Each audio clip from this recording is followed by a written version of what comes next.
hell it get you started? Got me started. Why did they get me pissed off? Now I'm about to go NFL and kick this off. You really thought that I was this off? To let anyone in my domain, they need to be taught a serious lesson. Unless you strong as Zeus, there just ain't no use to go up against a madman. You can't win, G. I put you on ice like Richard Kuklinski. So stay away from shadows. When it gets dark, you make one bad move, they won't find your corpse. And the feds won't know where I drop you. Ladies and gentlemen, welcome to the Major Level Entertainment Channel. I am your host, Big Major. Tonight, this is a special show. This is not a sports show that y'all are used to. Tonight, we're going to be talking about emotional intelligence. And of course, I got my homeboy, my best friend, Francisco, up here to kind of help me elaborate on that. So without further ado, let's go ahead and get the show started. I'm going to go ahead and start the show up. I'm going to bring him on.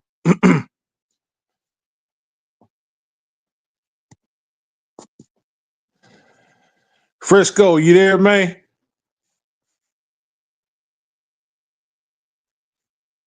I'm gonna wait on Frisco to come on up. But can you hear me? Yeah, I can hear you perfectly, man. Can hear you perfectly. There we go. What's going on with you? Oh man, just chilling, man. Lakers got another W. Y'all know, those of y'all who follow me, follow my Laker content know that I'll be talking about the win tomorrow on another show. But tonight we're doing another show, Emotional Intelligence. Like I said, I brought my boy up here to talk about it. And man, we're gonna get right into it, bro. We're gonna get right into it. You know what I'm saying? So what's up, man? What's going on with you tonight? Man, I'm not too emotionally intelligent right now because I just watched Luka. Just, oh my goodness, it's just ugly. That's the ugliest game.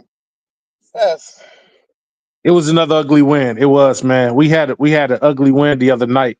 But I had to watch it with the volume off because they were just glazing Luka the whole time. I'm like, it didn't matter what he did. They just, man. Yeah.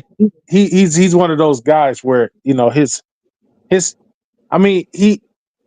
coming back from an injury and coming into the game, you know, being over here with the Lakers, you know, he is recognized as one of the top 5 player or top 10 players in the world just last year, especially after going to the finals and playing against the Celtics. And, you know, us as Laker fans, we hate the Celtics. So anybody that can go over there and try to beat them, it's like the enemy of my enemy is my friend type scenario. So now he's over here with us. It's like, man, you know, best of both worlds, man. Bring some of that all-world talent over here. I think it's just going to take him some time to get acclimated. You know what I'm saying? He still looks like he's trying to get some footing up under him. He's getting conditioned. So that's good. You know what I'm saying? I'm seeing him doing little workout videos. He's doing push-ups. So he's trying. He's trying to fit into the LA culture. He's already immersed in with the people. You know what I'm saying? Like I say, Luka's one of those dudes that's just like not a typical white boy. You know what I'm saying? He's a person of the culture. He's for the culture. You know what I'm saying? He be helping out the communities and stuff like that in Dallas. See, that's why the Mavericks owner didn't like him. That racist broad, she did not like him. You know what I'm saying? Because I think he was bringing too much attention. You know, the wrong attention, you know, by her standards. And I think she was a little jealous of that. You know what I'm saying? Because he got swag with the people. So. Oh, that might be, yeah. Yeah, because it seemed not to be a problem as long as when she had a lower position, it seemed to not be a problem because he wasn't really in the communities like that. But when he moved into that black community in Dallas, that seemed to be a problem. And then she took the ownership position. It seemed to be a problem there because it's like, well, it doesn't look good for you. You know what I'm saying? You playing basketball at the parks and it's not professional. What she really wanted to say is, I don't want you hanging around niggas. Yeah. That's what he really tried to say. Yeah, he's like, man, like, I don't know what nigger is. Like, what is nigger? You know? I don't know. Those who play basketball. Yeah. Well, play too. Like, we all play. I guess I'm nigger, you know? You know what I'm saying? Right now he's shacking up with his homeboy. You know, the other guy we got, the guy with the dreads. he played with Luka when he was in Dallas. Dorian Finney-Smith. I heard he's been staying with him until he find a place of his own. So I thought that was pretty dope. Like, Hey, that's not too bad. yeah, that's crazy. So I could just imagine Luka. He probably showing him around LA. Like, hey man, look, they go see that big donut right there. That's Randy's. Don't ever go there by yourself, because you know what I'm saying. We got you on a strict diet. You know what I'm saying. And then over there, that dark section over there on the map, that's Compton. That's Watts. That's Crenshaw. Don't go down there by yourself. So I think he's just taking it in. He's finally getting acclimated. Yeah, he gonna be all right, man. As long as we get the W, I'm cool, man. And then LeBron go do what he does. LeBron is just ridiculous, man. This dude is 56 years old, out there just doing this thing, man. It's crazy. No, Yeah. I feel you. Yeah. Hey, shout out to Micah Alexander in the chat, man. I thank you, man. See, you say, yeah, I got 71 subs. Yeah, man. Everybody, you know what I'm saying, keep bringing them in. You know what I'm saying? Everybody coming in for the sports and stuff like that, but y'all know I talk about everything on my channel. So tonight we're just gonna get into that. But good win for the Lakers. But if you want to hear other sports content, man, you know what I'm saying, come back tomorrow and I'll talk about it. I'll give a rundown on the game tomorrow. You know what I'm talking about? But we about to get off into to this emotional intelligence thing, Frisco, you want to? Yeah. One thing that I wanted to say about emotional intelligence is that a lot of people say that they want this in a person, in a partner. How do you feel about it? Because once, and I've noticed that once people get a hold of this elusive, emotionally intelligent being, they can't handle it. Yeah. They don't like all that it comes with. I think because people look at it as, it's like this, it's like a fairy tale type situation. Hold on. Yeah. Hold on 1 second. Go ahead and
yo, Frisco. Yeah, what's going on? Okay, yeah, I'm back, man. I'm back. Yeah. So that's what it is, man. Like, I think it's a fairy tale to some people, and they can't they like the sound of it. They like the sound of it, but when it's in front of them, I think they don't know what to do with it. They're looking at it like, well, it sounded good when I heard it come out of somebody else's mouth, but in the grand scheme of things, I don't think people know what to do with emotional intelligence. I think they're just like, they want it, they see it, and they're like, oh man, this might be too much for me to handle, because then that forces them to be emotionally intelligent. And the fact of the matter is, a lot of people aren't. Like, people. Yeah, that's it. Yeah. That's the only type of person that matches with an emotionally intelligent person is another person with emotional intelligence. You're right. Right. People often don't. They don't think about that stuff. They think about the cuteness of it. And see, when you deal with emotional intelligence, it's beyond just being cute or what looks good aesthetically.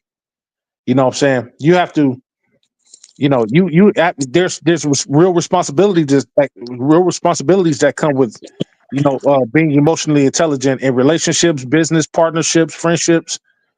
Yeah, you got to put in some real work. It's not just something you can just get a hold of and then just sit on your ass and not, not bring it back, not put it back out there. So I think people, they want it, but they're unwilling to put in the work to put it out themselves. And that's the issue. Kind of like a girl with big titties. Everybody wants a girl with big titties. Right. And a lot of us, when we get a hold of it, finally.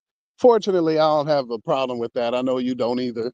But but we see these dudes, and it's like once they get that girl with this body that they just crave and they thought they wanted, they don't know what to do with it. They don't know what to do with the attention. They didn't That's know true. all that it came with. And so Right. they might start feeling insecure. They might start feeling overwhelmed, And it's the same thing with this emotional intelligence. You have someone who's emotionally intelligent. Baby, I don't like when you A, B, and C because it makes me feel like, this, that, and the other and so it's just not a feeling and emotion. Now there's a science behind it. There's some psychology behind it. I'm not just giving an opinion about something I don't like. I'm explaining why. And I'm explaining what it does to me.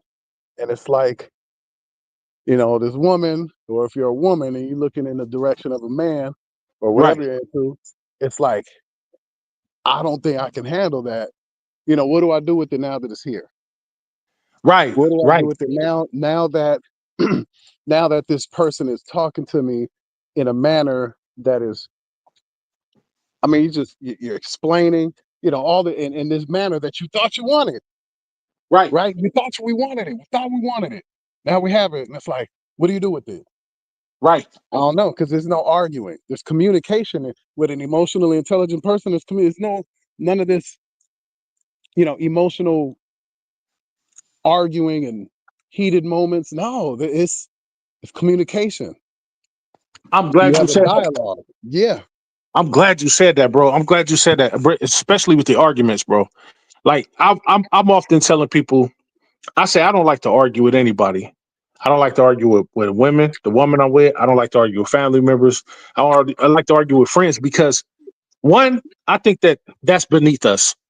Like arguing, that that's basically the opposite of emotional intelligence. It shows low IQ. It shows that we can't rationally talk about whatever the situation is. Instead of saying, "Hey, what you said bothered me. I want to talk about it."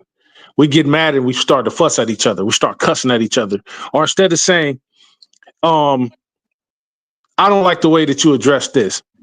Can we talk about this? Can we come to some type of peaceful resolution? That's part of being emotionally intelligent. Having a peaceful resolution. The understanding that, hey, we're gonna get mad. We're human. We're gonna get upset about certain things, but we don't have to take it to the point where it turns violent or if it turns ignorant where I'm cussing you out or you cussing me out.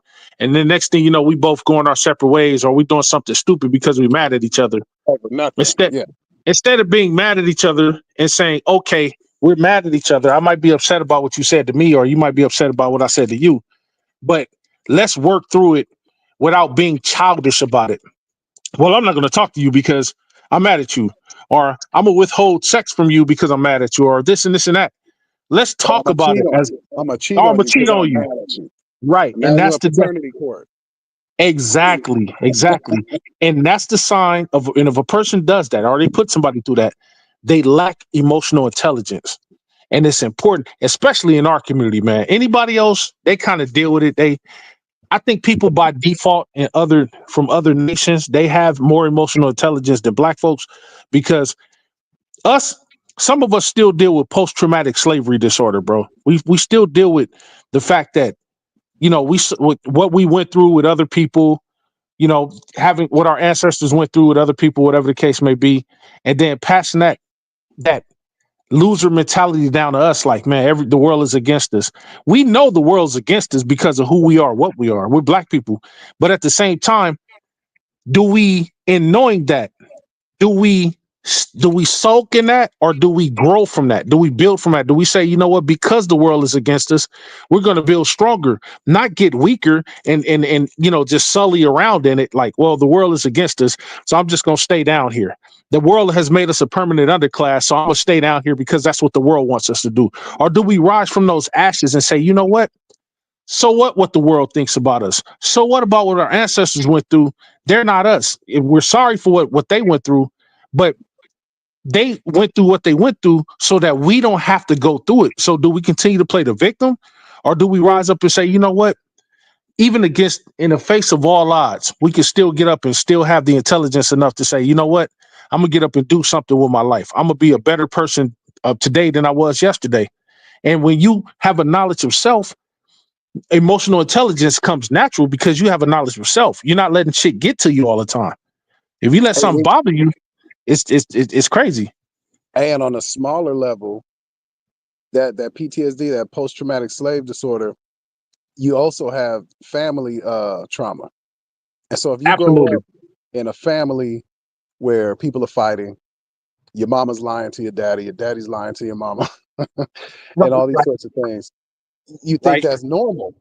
And the way they get over it, they have an argument, then they have sex. Nah, that's not, you're not going to make it far with an emotionally intelligent person, handling things the way your parents might have. Absolutely. That happens a lot, you see it and you just like,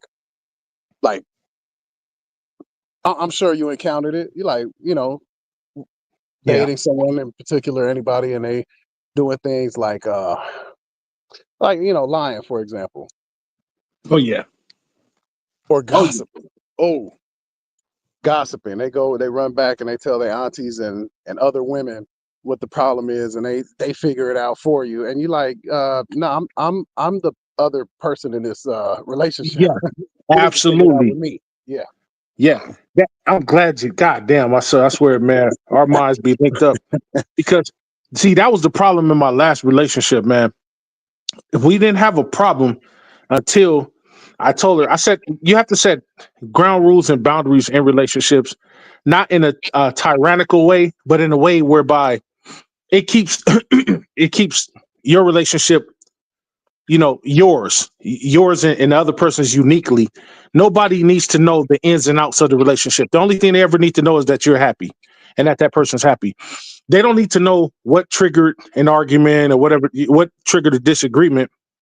But another relationship, not to expound too heavy on it or talk bad about the person, but that was our issue. Our issue was not keeping your mouth shut about the ins and outs of our relationship, going to aunties and friends and stuff like that, so that they can get a formed opinion about the person that you're with. And then you had no way to defend me. You couldn't, they would have so when I go around these people, I'm wondering why they looking at me a certain way or why they talking to me a certain way. And then I have to turn around and be like, hey, how do they know that such and such happened and this and this and that? Oh, you were so wonderful. I just had to tell some. No, but see, here's the thing. That can go two different ways. One, you can be bragging up on me. You can be telling everybody I'm so wonderful at this and this and that, or I'm so wonderful this and that. They could be plotting on you. They could be plotting on you or on me through you, because they may not have your best interest at heart. They might be like, you know what? She told me a lot about this man. Now I want him for myself. That's one thing. Or it could go a total different, right? Or it could go to a total different way. Well, damn, he sounds like he's controlling, or he sounds like this and this and that. And it could be further from the truth.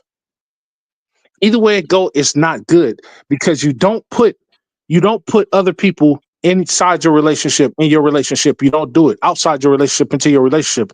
A relationship is between two people. Your mama shouldn't be involved. Your daddy shouldn't be involved. Nobody else. Because let's say you guys get married. Let's say marriage is involved. Are you marrying that person? Is it a union? Or are you marrying everybody? All right, everybody come up here. Okay, do y'all take this man to be your, like, no. Intimately, it's going to be me and you at the end of the night. When all the festivities is over, it's going to intimately be me and you. And that's my thing. Intimately, me and you. That was my thing. And that's why my last relationship didn't work out. Not because it was anything bad other than that. Everything was cool. But it's just that I like full disclosure. I don't like anything to be let out that I don't let out myself. I don't like pillow talking. I can't stand it. Anything we do stays within the confines of our space. That is it. That's all I ask. That's it. Because I mean, and oftentimes somebody will run back, tell their, a woman will run back, tell their homegirls what happened. One of the homegirls will be like, "Hey, he's cheating on you." They go Yeah, out, you might as well do it. He cheating on you, you might as well cheat too. And it's like, exactly. dude's left out of the equation. Yeah, that's facts. Like it's It's like all about an opinion, and I mean, but it becomes such a, it's almost like rhetoric. It is yeah, actually it is rhetoric because you hear it over and over again, and you're just like, man, maybe he is cheating on me. You know what? He is. I'm gonna do this anyway. exactly. And that's where you fall by the wayside at. Mike Alexander says it took me a while uh to not do that in the relationship. Sometimes I had to say something to somebody and it wasn't to necessarily bash them, but to try to understand what happened. He also says, I didn't do that in all relationships, but the really confusing ones where I had no clue how to handle a woman, but she wasn't emotionally intelligent, more so emotionally unstable. And that is basically that being emotionally unstable is the polar opposite of being emotionally intelligent. See, when you're Yeah. emotionally unstable, you gaslight, you tend to yeah, when you're emotionally unstable, you tend to gaslight. You don't know how to. There's no accountability. Everything is your fault, and this mainly happens with women. I see guys do it too, but let's say you're trying to turn down an argument. Let's say are you trying to defuse a situation before it gets up off the ground. And that person, you're saying, okay, you know what? I'll take responsibility for my actions, for my part in this. And you don't even have to ask that person, hey, could you take responsibility for yours? An emotionally intelligent person will take responsibility for their actions off the rip Off the because rip. they're emotionally intelligent enough to say, you know what, this is my part. I know what part I played in it. I'm gonna let that go. But when you're not emotionally intelligent, you'll gaslight it. You'll heat it up. You'll be like, well, um, yeah, you were wrong. Yeah, but there's a beginning, middle, and an end to everything. How did we get to this situation in the first place? Did I get here on my own? Did we get here together or what? And then they'll leave you out in the cold, and an emotionally unstable person will leave you out in the cold instead of saying, you know what, I could have had something to do with that too. And that's what we're talking about tonight, y'all. But it works for those. It works for those people that don't want to take accountability for their actions.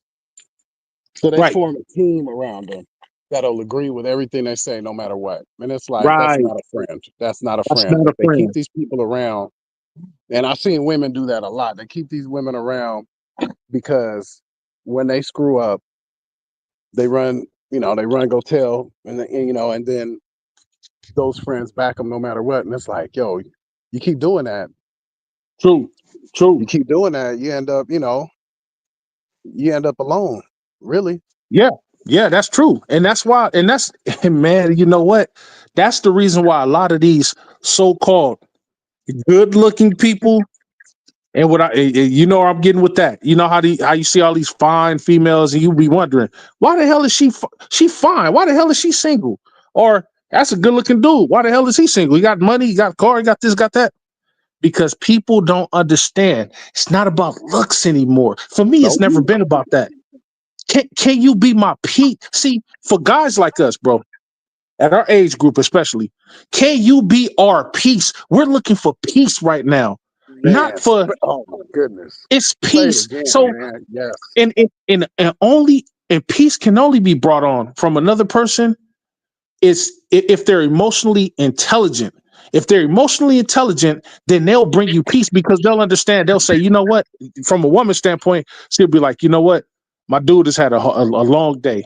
My dude is a black man. Let's just say he's already staring down the face of America. Every time he step out, he's walking around. He has to look over his shoulder because he don't know who's going to hate him enough to kill him today or put him in jail today or, wholesale indict him in some which way. So when he comes home, a man's safe haven, a man's domicile is his safe haven. So let me at least be the one thing today of his whole entire day to give him some peace of rest, some peace of mind, some rest. It doesn't cost a thing. It shouldn't cost anything. The only thing you should be able to do when you get home is you should be able to unwind. Remember, if you're a man, your woman is your best friend. She's your first and last line of defense. That's the last person you see at the end of the day. So of course you're going to want peace after a noisy day. Same thing with a man to a woman to man. Same thing. Come home. She's staring down the face. People looking at her body and they're objectifying her all day or whatever the case may be. When she gets home, sometimes she may want to vent. This is where you listen at. Listen. We want peace. We want peace. They need somebody for them to listen to. It's that simple. Especially for a black woman. I mean, you're dealing with a black woman. Let's say she's working and she's in charge of folks. She might be in a supervisory position, right? Managerial position, whatever, or not. She's attractive. She got to deal with these little nasty ass men making comments, not believing her, thinking that she's lying, not trusting her word. And then she comes home, and then here we are. We got to be her peace. Right. That black woman goes through a lot throughout the day. Yeah, she does.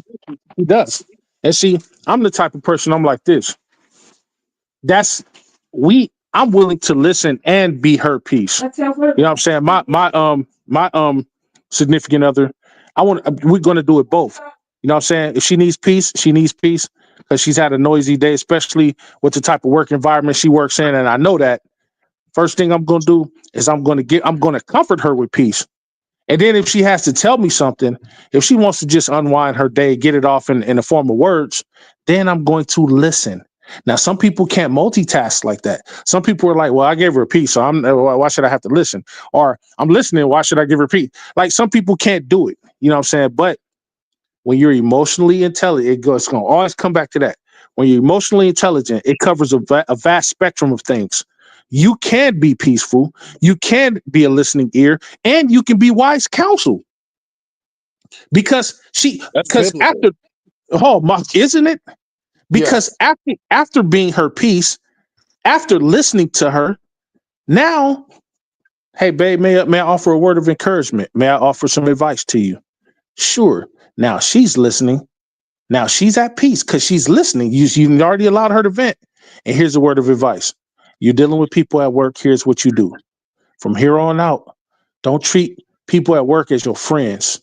You treat them as exactly what they are. Co-workers. Don't give them nothing important about you, because the less they know about you, the less that they can fuck with you. Then and it won't bother you the things that they say or do, because they don't have any personal connection to you. But as long as a person has a personal connection to you and they barely know you, they'll always have a way to fuck with you just in case they got mad at you or you guys had a falling out. I don't give nobody a chance to fall out with me, Frisco. And if you do fall out with me at work, you're just a work person. I only have to see you for several hours a day, certain amount of hours a day. And then during that time, I know how to avoid you. I don't have to be in your space, your presence. I don't have to talk to you. I ain't even got to say hi and bye to you. I clock in, I clock out. Now, every now and again, you might get lucky. You might run into somebody you end up clicking with. That's cool, because that person's emotionally intelligent, just like you are. You can click. But when it comes down to people, if you're emotionally intelligent and you're dealing with somebody who's not, it's never going to work out. It's like being unequally yoked, which is also biblical. And you have to be, and if you find yourself not being able to just listen, you're gonna have to take a real deep look at yourself and ask yourself if you lack empathy. Absolutely. If you lack empathy, that's sociopathic. That's a dangerous person who can't just listen. And it might be frustrating listening, You know, like, baby, you go through this all the time. You know, you got a big ass. You know, Mm-hmm. you know, Right. you wearing, no matter how big your pants are, you wearing khakis, no matter how big your sweats are, Your whatever it sweats is, are. Yeah. whatever the case may be. No matter Yes. how much you try to hide what you got, they see it. Absolutely. And so, Absolutely. but you empathize with it, and you have to empathize. You have to say, you know, you got to be able to put yourself in that person's shoes. You know, and True. it's hard for it might not be hard for men like us, because no matter No. what you put on, they're gonna see what you got. They're gonna see They your can see. shoulders. They're gonna see they're gonna see the Absolutely. print. They're gonna see the print, you know. And then these women, you know, sometimes I'm sure you've been in a situation where you feel like, damn, I think I know how a voluptuous woman feels, because Yeah. they they harass Absolutely. you. They They want me, harass you. oh, them big shoulders. Ooh, major, them shoulders. Just Yeah. like, and you sitting there like, man, you know, and we get used to it, you know, but still, That's it's true. you know, you have to be able to empathize with your partner. Um, Got to. and that's a huge part of emotional intelligence too, because that allows you to put your feet in their shoes, put yourself in their position, turn the tables, whatever, you know, whatever phrase you may use, Right. and understand, like, you know, my person is going through stuff, and it's Right. frustrating. It's Right. frustrating right now, personally. And I had to tell my supervisor this. I told her, I said, I'm tired of walking in on dead bodies. I work at the VA, y'all. Yeah. And so I find a lot of just recently, a couple weeks ago, found a veteran OD'd in his apartment. Wow. And yeah, and it's like, man, I was just talking to this cat 3 days ago. He looked a little different, seemed a little different, you know? Yeah. And so coming home after dealing with that, or a dude hitting on you, because a lot of these gay dudes, they got they got rights. They got a lot of rights. So, you know, Yeah. and you can't just, you know, ball up your fist. Hey, nigga, don't, you know, you can't do that anymore. Right. Right. So we dealing with it too. So it's like you have to be able to empathize and be like, you know what, this is what my man's going through, especially if you're a woman dating an older man. Because we're used to, back in the day, it was unheard of. Gay Yeah. dude comes Yeah. around you too much, he's like, you know, you smack him. Or you Yeah. tell him like, hey man, what's your problem? You gay? You know, now not so much so. So if you're a younger woman in Gen, what is it? A millennial, right? Dealing with a Gen Gen Z. Xer. Yes. Yeah. Whoa, whoa. The millennial, I don't know. It's a generational jump. I stopped counting after our generation, bro, to be honest with you. Man, hey, I don't care about no other generation. hey, millennials and Gen Zs, like, man, just be Yeah. careful. I like older men, man. You got a lot to deal with, because the older A lot. man, we don't, we see things a little different. Yeah, buddy. And So we you ain't have got to be time for able to. games. No, we don't like all that. You know, oh, he's just, you know, and then nah, because to us it's Yep. an insult. A Absolutely. heterosexual man, a straight man, for a gay dude to hit on you is an insult, because it's like, what you see in me that you think is, you know, Exactly. What you know, makes you think that yeah, what bro, I had that mentality that somebody hit on me, man. I must have been about maybe about it was in my early 20s. And I know I'm not built anywhere near like a female. I know I don't look anywhere near like a female. I had long hair back then, you know me. But yeah, there's no uh feminine trait about me. You know what I'm saying? Let's just say. And so dude talk, and then I let him talk. And then after the conference, after he said what he said, I said, "What makes you think?" And I said, "Just like this." I said it just like this. You know me, I'm straight up. I said, yep. "What makes you think I'm a faggot, bro? What gave you the gumption to come up to me thinking you can approach me and you was gonna get the response you was looking for from me?" Nah, Oh, I you never know who's gay these days. I said, no. Once again, you had to have felt something within yourself to feel that you could approach me because I'm the type of nigga. What if I'd have turned around and would have had one of those days and I'd have knocked you the fuck out? Because that's what I should do right now. But you are even approaching, nigga. I like pussy. I have always liked pussy since I was, since my dick could get hard. Since I was like, hey, what the hell is this? Yeah. So once again, what possessed you to think that you can come on to me like that? He couldn't say nothing. So then this is where I use my time in schooling. And I'm a young man myself. I'm like, don't you ever just walk up on anybody outside of the confines of your space. Like where you know that there's other people like you around. Don't ever walk up on a person you don't know about and push up on that person like that. You could get your life taken away from you. Straight up. It's more than a fight.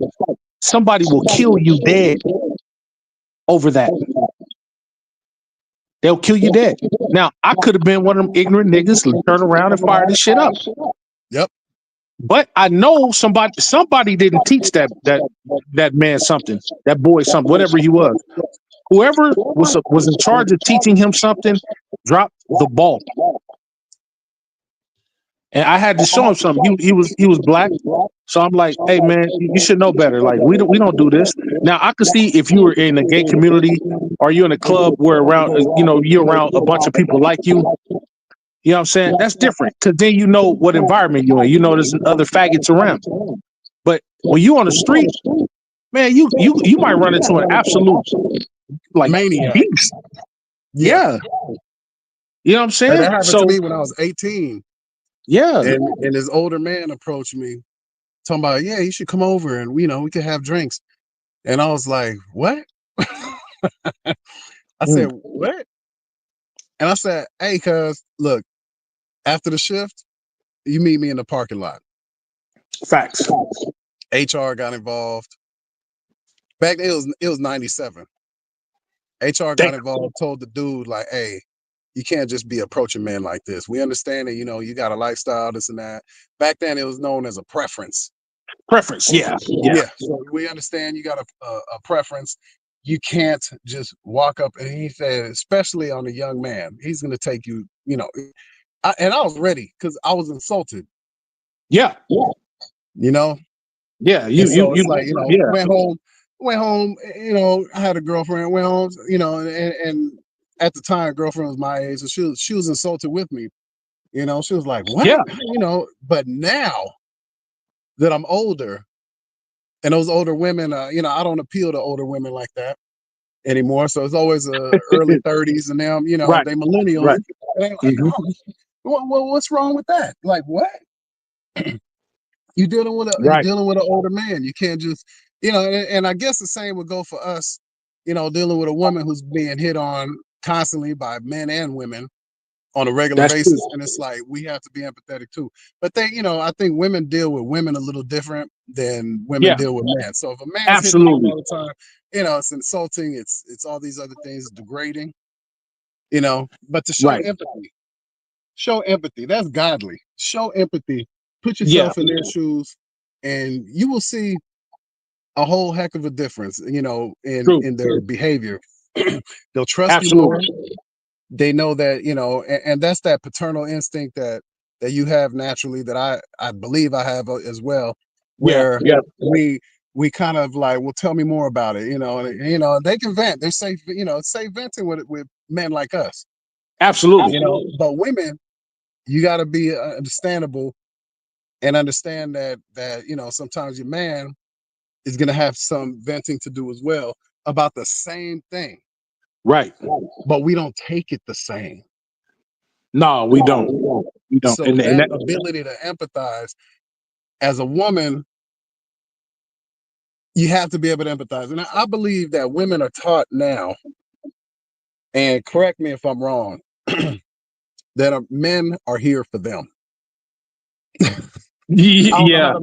I don't know how to put that. We're not, that men are here for them. Like, you're going to do this. You're going to do A, B, and C. And the man is just going to be there for you and be all these things for you. And, we weren't designed that way. No, We weren't designed to be. We weren't designed to be a compliment to you. It was actually the other way the around. other way That's what around. well, Exactly. yeah. So it's like Exactly. it's like you know, I'm not here to make you happy while I deal with my issues on my own. You know, Right. some men Right. can do that because especially older men, we start learning like you know like yeah we don't cry, we don't complain, we just roll with the punches. But certain things is you know it's gonna get to us because things have changed. So it's you know you can't always just be like well you know it's okay. I'm gonna you know you're gonna be okay. You know just don't pay attention to it. Don't pay attention to it. Just you know, just roll, just move, and don't worry about it. You know, Right. things are gonna be okay. Don't worry about it. You making a big deal out of it. Okay, you acting like a baby. Like whoa, whoa. Now I'm acting like a baby because I don't Yeah. like men Yeah. hitting on me or women objectifying me on a regular basis. You know, Right. Right. Right. Absolutely. and it's not. It's far from acting like a baby. No. No. No. That's a person having the knowledge of themselves. You know what I'm saying? Hold on. I think I got a little bit of feedback. I'm Yeah. try to come back in. Give me a second.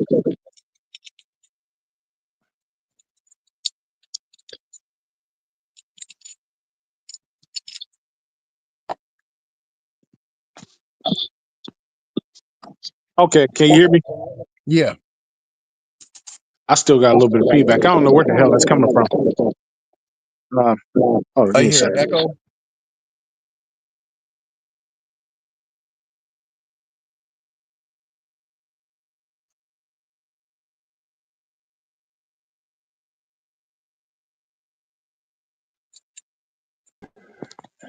All right. Damn, it's still there. I hate that. Hold on.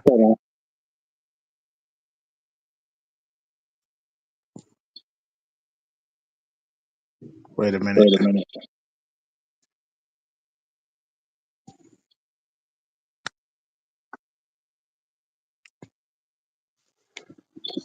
All right, let me see. Damn, it's still going. Freak. That's the one thing I hate about these damn boom mics, man.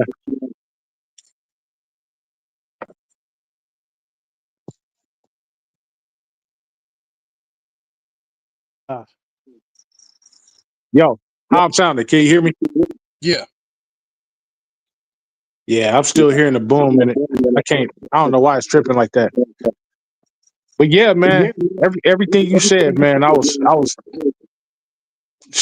just taken aback, man, because it's like this is why emotional intelligence is important, bro. No matter which way you cut it, no matter how many stories we have, emotional intelligence. People don't think it's important in any setting. It's important in relationships, family dynamics, the workforce. It's just important to be that way because it it makes you mature to handle certain situations. You know how to get out of certain situations that you're in, you know, in an intelligent way without looking stupid. You know, emotional intelligence does that. And no matter how old you are, you need it. You need to display it. Some people have it. I've seen some older people you think would have it or should have it, and they don't have it at all. And I've seen young people, they display it like like they were born with it. And those be the most successful people. And not just successful when it comes to like money and stuff like that, but just successful in everything. They have successful relationships, successful friendships, successful partnerships. People want to deal with them and be around them more because they're emotionally intelligent. So it's very, very important now. And I think this shit need to be taught in school, bro. I think it need to be taught in school. If it could be taught in school, if there was ever such a curriculum.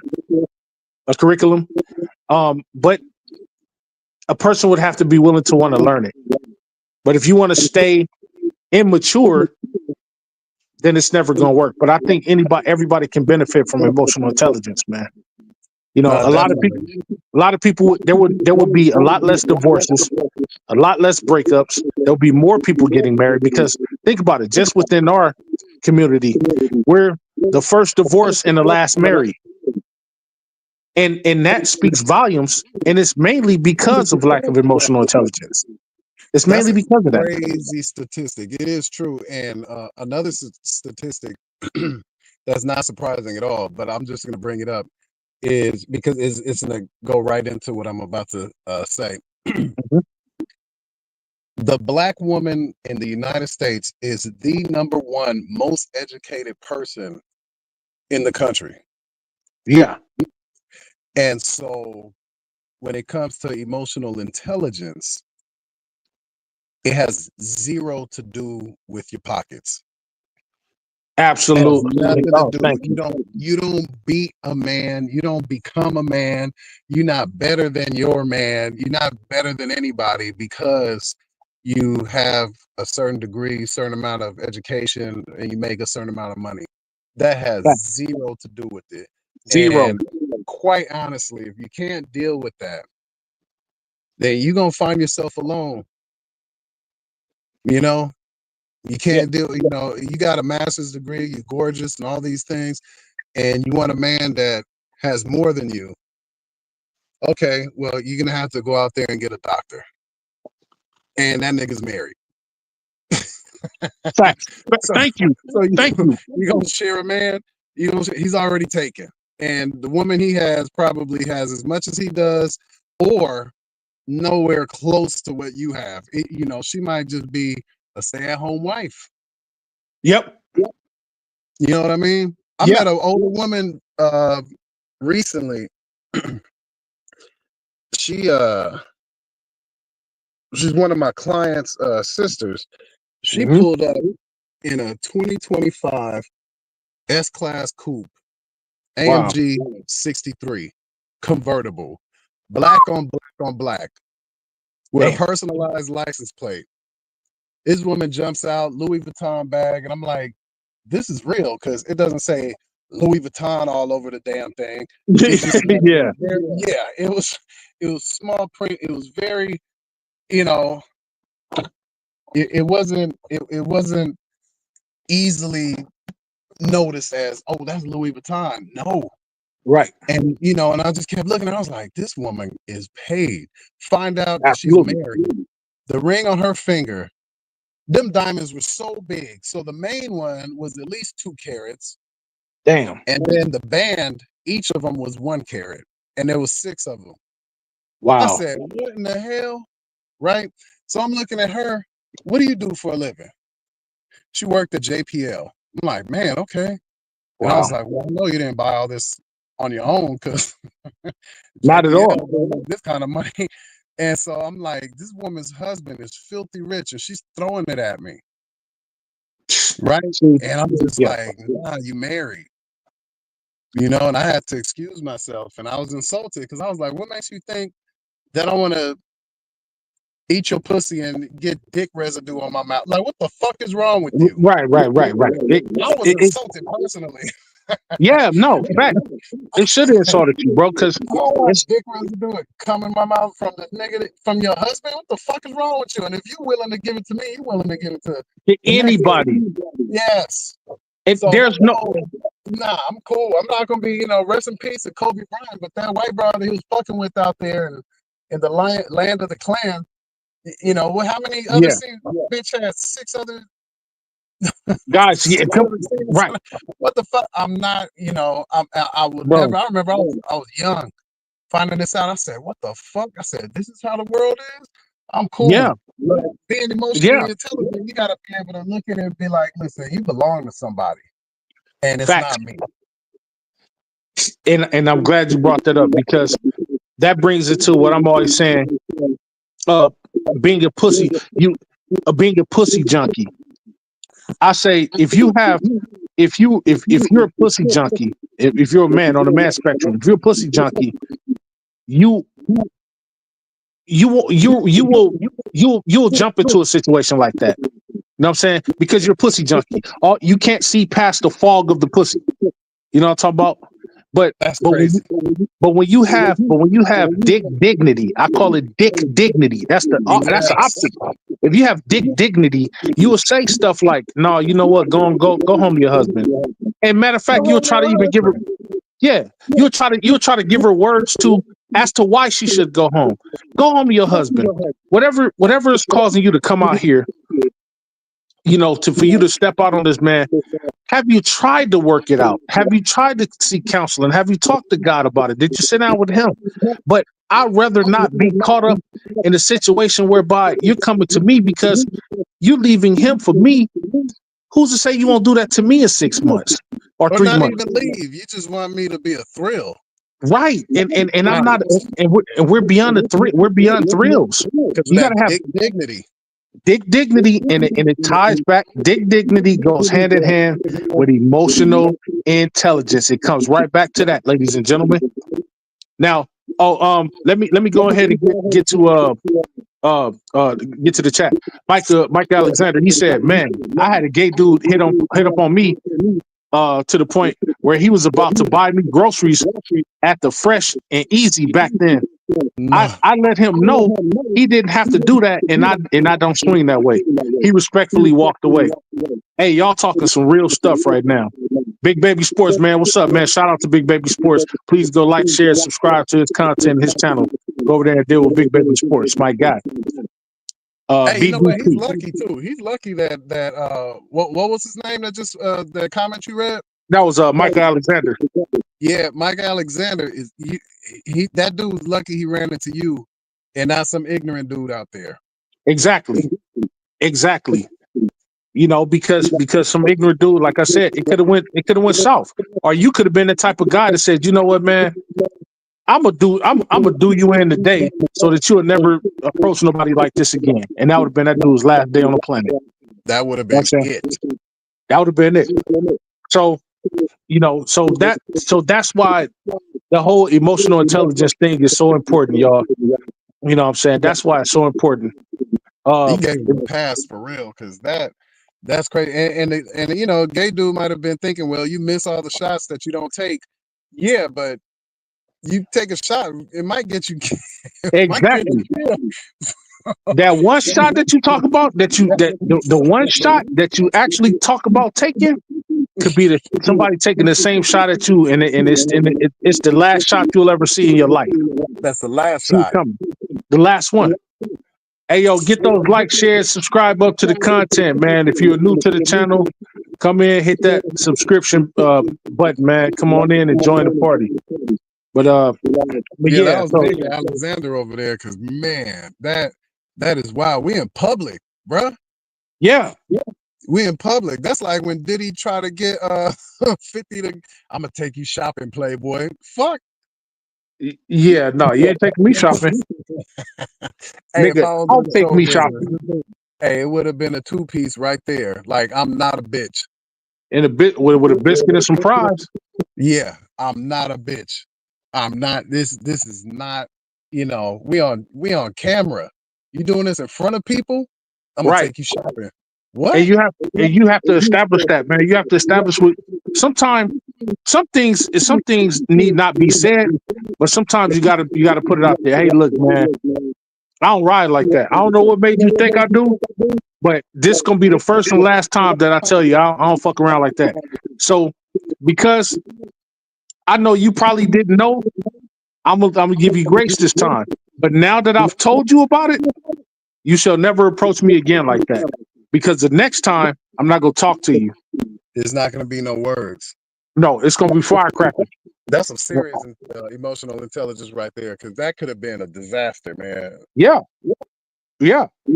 And now that I'm older, me, I probably wouldn't have said anything. I would have acted like he's not talking, because I'm not one that's going to go crazy, but I will ignore the shit out of people. Oh yeah.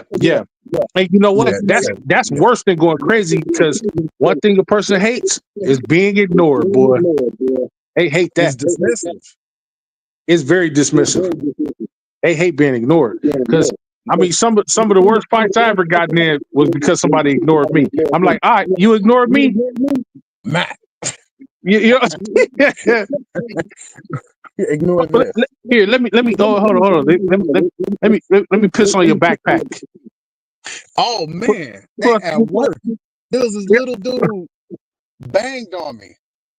Oh wow! Right? His girl walked up to me and was like, started asking me questions about one of the veterans. She was looking for somebody, and I said, "Oh, hold on a minute. Let me let you in the building. You can just go straight to his apartment. Is he expecting you?" She's like, "Yeah." Her little dude walked up to me with a rag hanging out his pocket, socks pulled up to his knees, long ass shorts. Might as well have been wearing pants. As well. And he got a bandana tied around his forehead, covering his eyes. He said, "Hey, fool."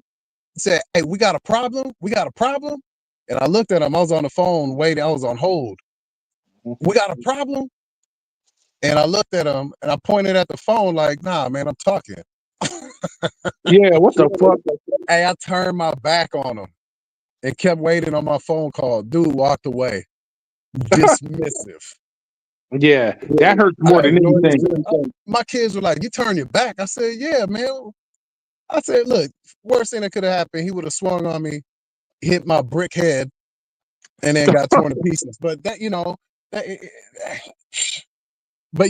but that's emotional intelligence. Because I would have been like, "Oh, he's trying to test me, da da da," and that wasn't even because I was at work. But it's like, that's just who I am. I'm not gonna entertain somebody's ignorance. Not anymore. If I was younger, I don't know. Right. But as an older man, talking Gen X over here, a grown man, I'm not gonna have that same type of reaction. No. I had to turn my back on him. Dude just, he just walked away. He might have felt stupid, which he should have, because I'm not about to absolutely swinging on no 5'4" right Oompa looking motherfucker. What I look like I'm fighting a kid. Nah, man, I'm not gonna do that. I'm not doing all that.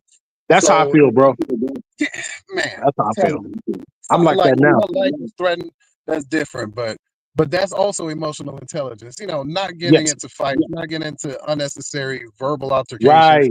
Just moving forward. Like, man, I'm not about to argue. Not about to be out here yelling. Look, I don't want to fight. You don't want to fight. You trying to be hard in front of your little bitch. Okay, great. Right. Y'all deal with that at home. Yeah, you're right about that. Part of somebody else. Don't come over here. Look, I'm willing to die for you because you might. Yeah, you might. You might die. So, but see, that emotional intelligence. See, situational awareness falls under the same category as emotional intelligence. Having situational awareness. Yep, that's true. Oh, had a girl. Yeah. Ladies, by the way, your man does not need to be 6'4" and up, and upwards of 300 pounds to protect you. No, he does not have to be. No, because that's ridiculous. Let me tell you the easiest way. I'm gonna tell you something that neutralizes all sizes. A gun. Yeah. See, here's the thing, y'all. Right, see, I'm one of those guys that's 6'4" and above, over 300 pounds, right? I'm one of those guys. And I'm here to tell you, with all certainty, as trained as I am, with all the injuries that I have and all the pain and stuff that I go through, I'm still well more than capable of protecting myself and you. One thing I don't do and have never advocated being was a bully. No, because I know that there's neutralizers out there for people my size. Just in case you can't see somebody my size, they have guns.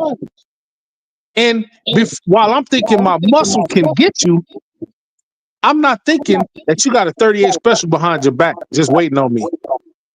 So for those guys that are like me with size or whatever, or even trained or can fight real good or whatever the case may be, just understand that we live in a pussified world, and a lot of these dudes won't fight fair and square. They will pull out a gun and end your life. It's something my mother used to always say, a kind word turns away wrath.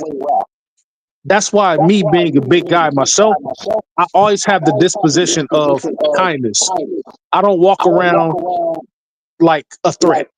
You know what I'm saying? If I look a certain way, I might look intimidating, but once you start talking to me, you realize I actually got a brain in there behind all that thickness.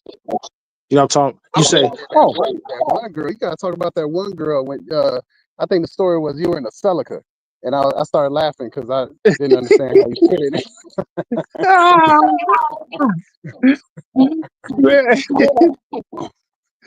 I said, Majors with a Celica. What? Yeah. He had to tell me the story twice because I got stuck after Celica. I was like, wait, what? Were you sitting in the back seat and the front seat was removed? What you mean? I let the man. I don't. You know what? To this day, bro. I think. You know what? I don't. Did that motherfucker even have a back? I don't even think the Celica had a back seat. I don't. But I know that car, the seat didn't let all the way back. It let back as far as it could go, and that wasn't very far. I mean, I was so big for that car that my shoulders pretty much like touched the other fucking window. Like it was crazy, man. You were like a shark in a fishbowl. Yeah, like what the fuck is he doing to get him out of there? He's suffering. My homegirl was trying to get you in the fights. Like, yeah. What? Nah, we are not a weapon. No.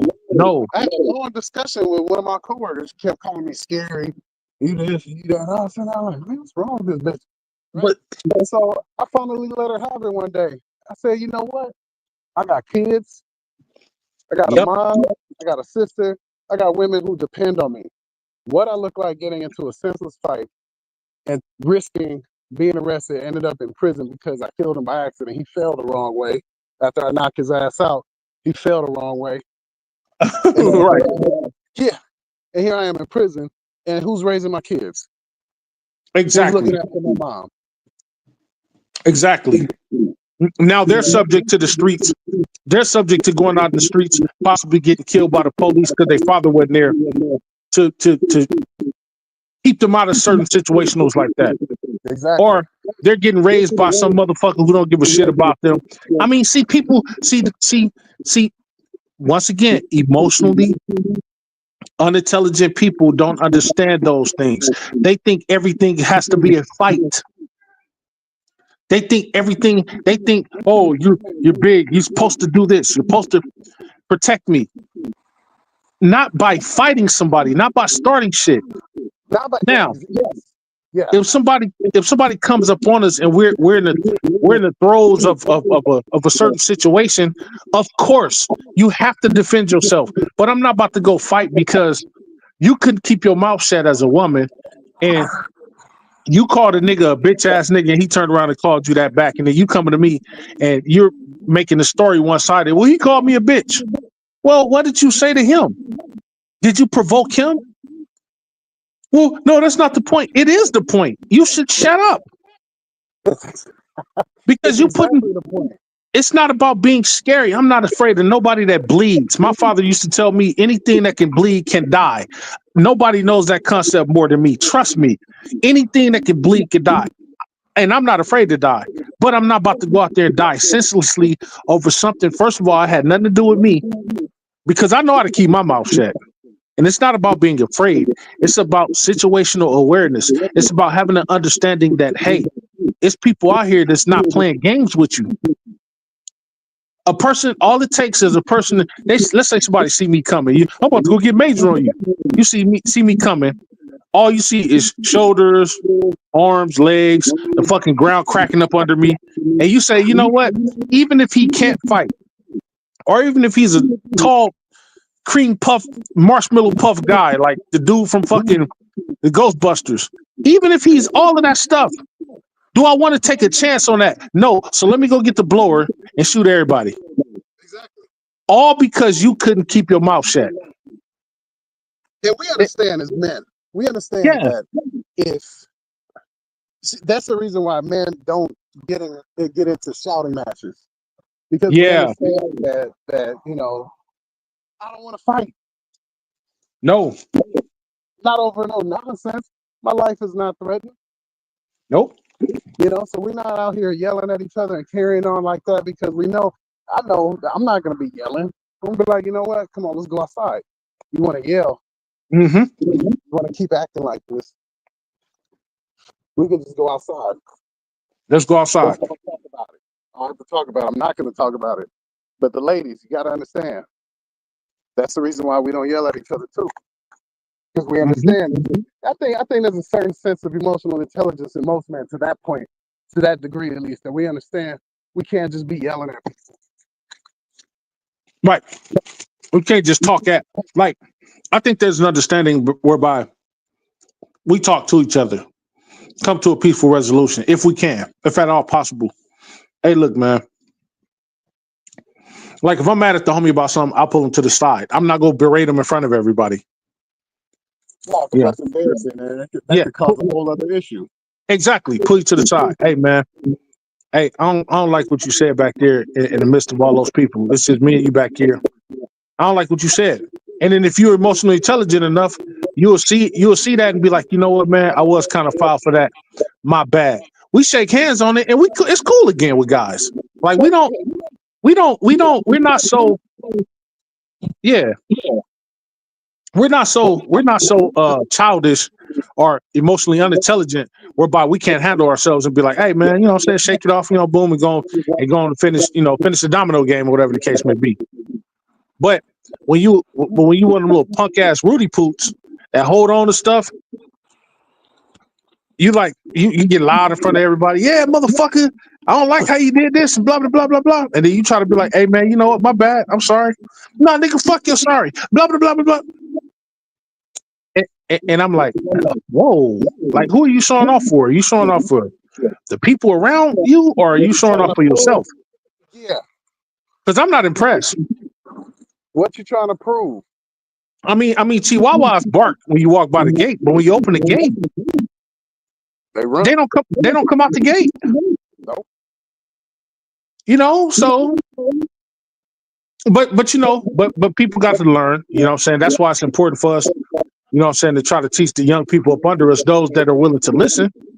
Hey man, this is how you become emotionally intelligent to the point whereby nothing a female could say will hurt you, nothing a friend could say will hurt you, nothing at your job would bother you, nothing on the streets will bother you or affect you, because you'll be so emotionally intact that you'll be able to walk away from that situation to live another day. And now, you touched on something. Yeah. You touched on a man protecting a woman, but not if she's starting the shit. Yeah. Mm-hmm. That's a lack of emotional intelligence. Absolutely. A man's job is to protect you in a sense that, you know, get out the way, there's a bear coming. Right. You know, the police are behind us. Just keep looking forward. Mm-hmm. Like that. Not, you know, we're at Costco and someone took your cheeses. No. Right. Someone took the last box of cheeses. Get it, baby. Not over some fucking cheeses. No. Situational awareness. You're supposed to bring me peace.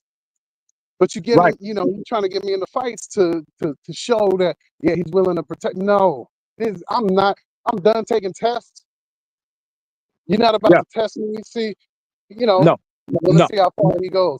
But what? Nope. I've been don't have my best interest at all, or my kids, or anybody else in my life, because I'm not about to go to prison because you want to see how far I go. Right. Or worse. Or worse. Or put me in a situation where I could die. What if I run up? What if I run up on this nigga? He got a gun on.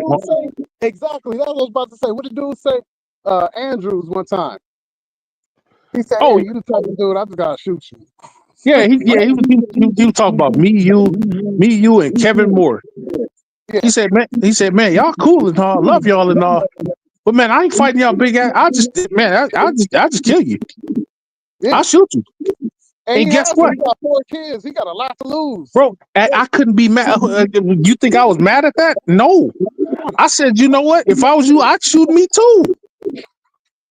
But see, that's a guy that knows his boundaries. He knows his limits. You're 4'11". You're 130 pounds. I don't give a fuck how trained you are. There is no way you can beat somebody 200 pounds heavier than you, 5 feet taller than you. I will fucking my one time I was doing, I was like describing something to him. I think I was describing a fight I was having, and I balled up my knuckles and I was like, describing my stance or whatever. And I'm looking at my hands and I'm looking at his head and I'm like, man, my hands is almost the size of his head, balled up. Yeah, So nah, it's not a good look. me hitting him would be like fucking squishing a grape. Yeah.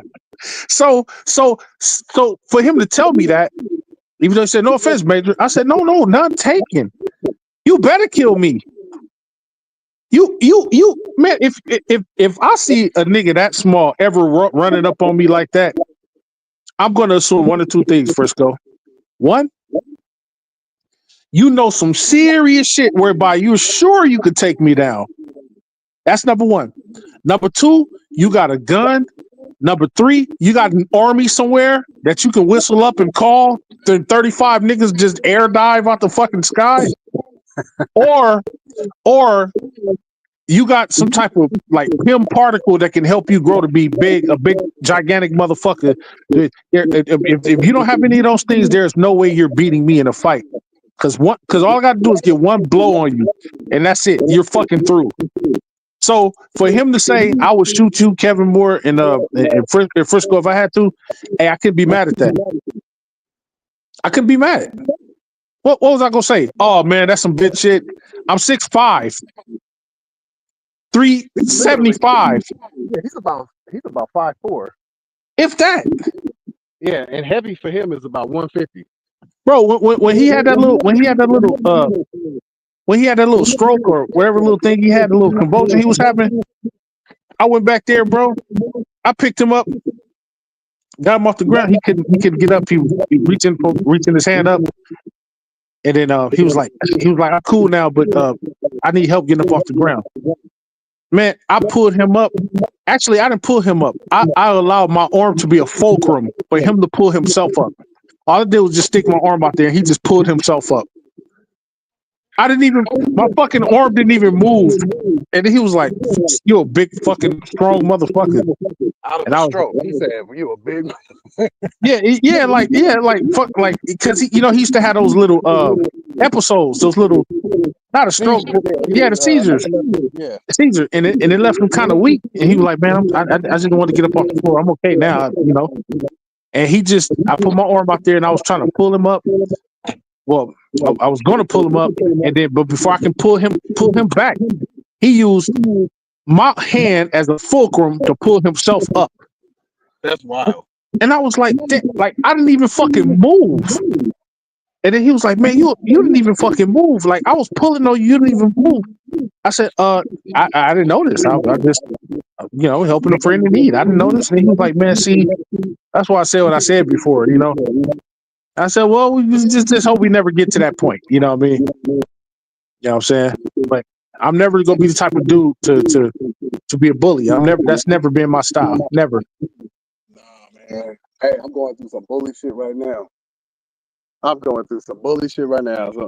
my little brother lacks some serious emotional intelligence. He lacks. Oh wow. On my little cousin. My little cousin, 5'7", 100. He like Bruce Lee size, 135, 5'7".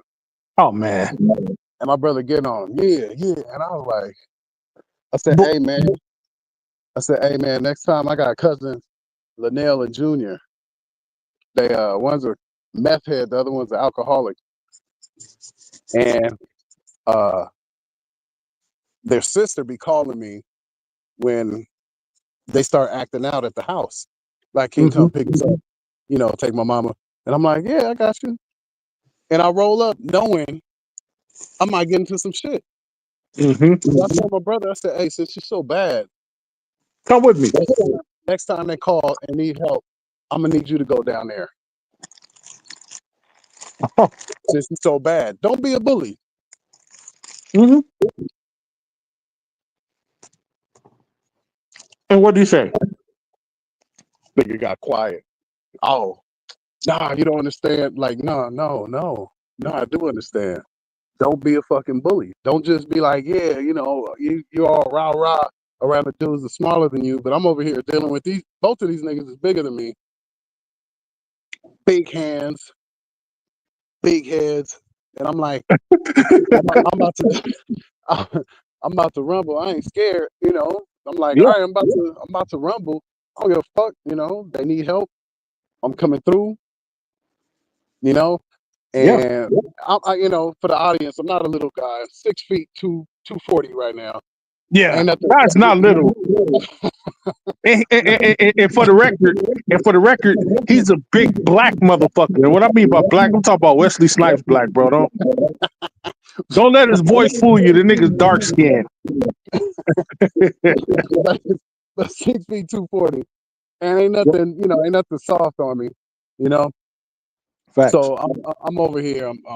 You know, I try to keep my weight up. I be taking care of myself physically. So I'm going in, and I'm not scared, but I'm like, man, tonight might be the night, you know. And I'm like looking at my butt. Yeah, I'm dead ass, man. I am dead ass. Because you know, Major, it's like that sometimes. You're like, man, I'm gonna have to go in here. You know, your family call. You're like, yeah, my family's in distress. You know, I'm not the toughest guy in the fam, but I'm available and I'm willing. Yeah, I'm willing and able. Yep. I'm going, and I'm telling myself and I'm telling my kids, like, hey, y'all, I gotta go do this. I'm coming back without a scratch on me. Absolutely. Your daddy's gonna be straight. You know, if one of y'all want to come and, you know, record me whooping two dudes' asses, you can't, you know, you're more than welcome. But, you know, so, but they're like, you want us to go? I'm like, nah, stay here. See, you man, that's why, man, that's why I can't wait till my back get right, man. Because, see, I don't think people understand, bro. Like, coming up, I was never a bully. I was always, you know, big, whatever. Never bully. But I could rumble. And I never started trouble. But people would always think that, oh, Majors, they were intimidated by me because of my size. And I would tell them, I say, no, first of all, I don't want you to be intimidated by me at all. Because my father always told me a scared man will kill you. But I would always tell him, I'd be like, don't let my size deter you. Like, I can fight to be my size. I wasn't one of them type of niggas that was just one of them big, just throwing haymaker type dudes, all slow and sweating. I'm out of breath after a half a swing. And like, I would tell a nigga, I'd be like, no, like, and sometimes I would have to show my skills. Sometimes I would show my size, but sometimes I have to show my skills. Like, no, let me show you that I can really rumble with you. Because I boxed, you know what I'm saying? I came up boxing, Hooper Street Gym, 1989. I boxed, was taught by Scrap Iron Johnson, the legendary Scrap Iron Johnson, the same nigga who would train with George Foreman and those guys. Oh shit! Yeah, he had a gym over there, Hoover Street Gym, 1989. Scrap Iron Johnson, rest in peace. I trained with him. He said he used to always say, Major.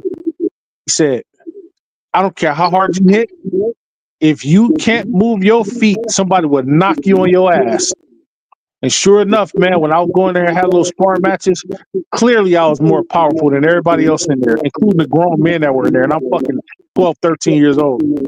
So I'm hitting the 150-pound heavy bag, hitting it, knocking it up, 3 punches, knocking up to the ceiling. The rope is shaking, the chain is shaking, the motherfucker's rattling. So I got power, but I didn't have no foot coordination. I would just stand straight up and just hit the thing. I wouldn't get no foot stance or anything. I get into like a little spar match or whatever in the gym. This little ass nigga, 130 pounds tops, soaking wet, put me on my ass. He didn't knock me out, but he knocked me down. And I'm wondering, why the fuck is this little nigga keep knocking me down? I got more weight on him. I'm 225, whatever the case may be. Why is he knocking? And I would tell my dad that. My dad would be like, first of all, are you getting in the right stance? That's important. Secondly, are you moving your feet or are you just standing there? I'm just standing there because I could. He said, if you just stand there and somebody hits you, if you're standing there, you're not trying to guard yourself, or you're not getting any, you're not pivoting on your foot, or you're not moving your feet. Then you just a punching like one of them punching mannequins. Yeah, and I had to learn. So coming up, I always had hands. And it wasn't because I was big. Now, me being big was a plus because most people would see me come. They'd be like, oh, you know, the bigger they are, the harder they fall. And I'd be like, hey, man, I promise you, that phrase doesn't work on me. I'm one of the big niggas that really will fuck you up if I get my hands on you. Don't think that.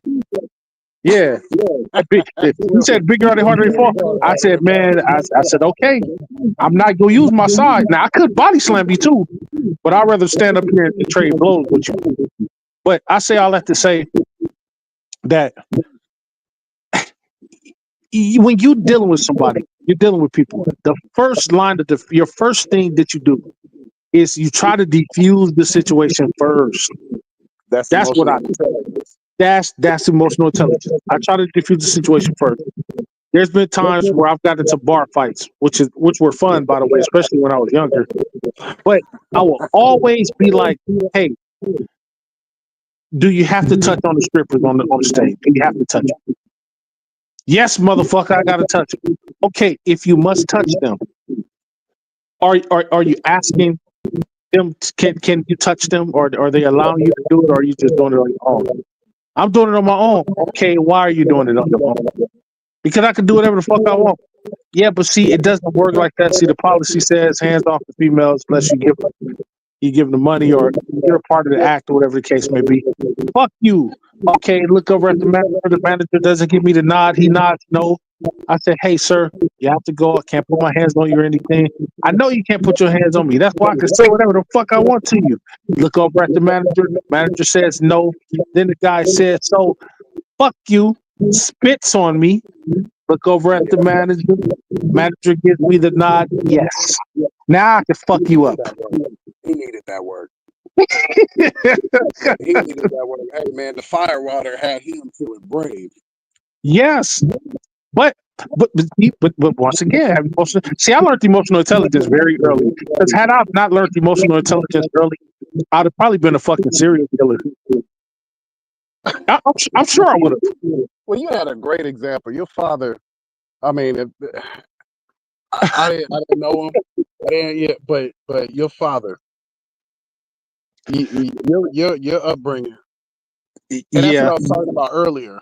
We deal with a man who had a father, a successful relationship with his mother.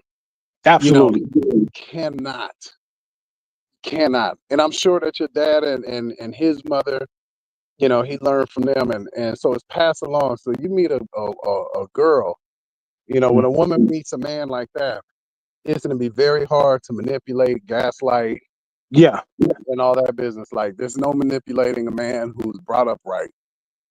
That's true. You're going to see right through it because he will have saw the template of what a good man and what a good woman is, and how that good man treats that good woman. He will saw the template of that. I saw that. You can't move past it. You can't break it. It don't matter how big your titties are, how big your ass is, right. It does not matter. Right. This man will not break. He's gonna most likely just walk away. Be like, all right, I'll just see you next time.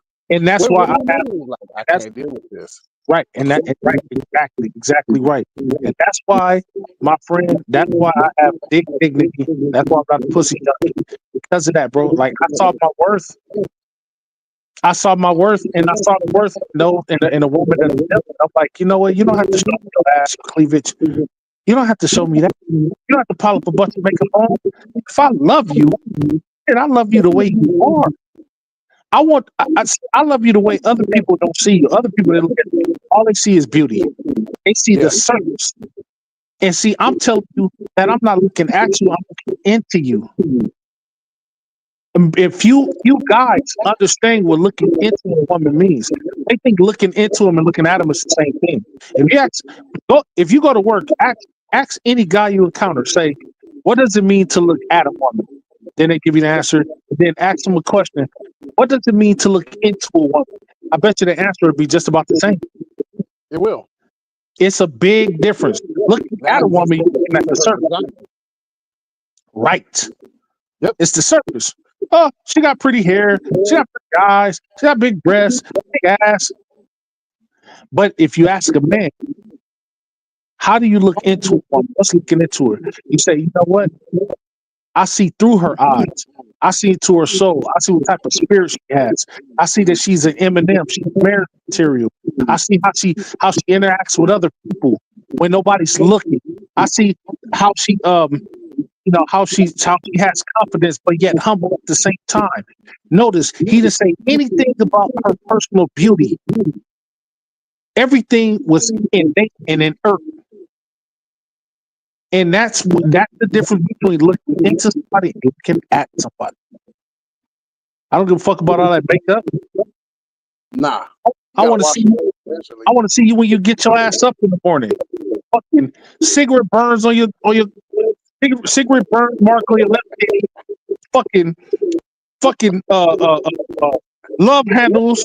Fucking what's the name of those things? Stretch marks on your ass, on your left ass cheek. Those beautiful stretch marks. Yeah. Hey, I told the girl one time, I said, she was like, I got stretch marks. You know what those are? I said, those are just road maps. That's all they are. That's just the Thompson Guide to Love. That's all it is. She was like, that is the sweetest shit somebody ever told me. I was like, yeah, you never want to hear that again. Dealing with niggas that's looking at you. Yeah, exactly. Yep. Exactly. That's that superficial bullshit. Now, personally, me, I came into mine, I was in my 30s before I reached my emotional intelligence. And that's when I realized, like, some people, some women are just designed this way. Some, True. Some dudes are designed that way. They look at a woman and rather than in a woman. So some people are just built that. Sometimes it's genetic. Like your father ain't shit, your mama ain't shit, you ain't shit. You know? And then other times they can grow into being emotionally intelligent, That's true, they are. But they have to be willing to want to, they have to be willing to want to be emotionally intelligent. And part of that also is being vulnerable. I always talk about vulnerability.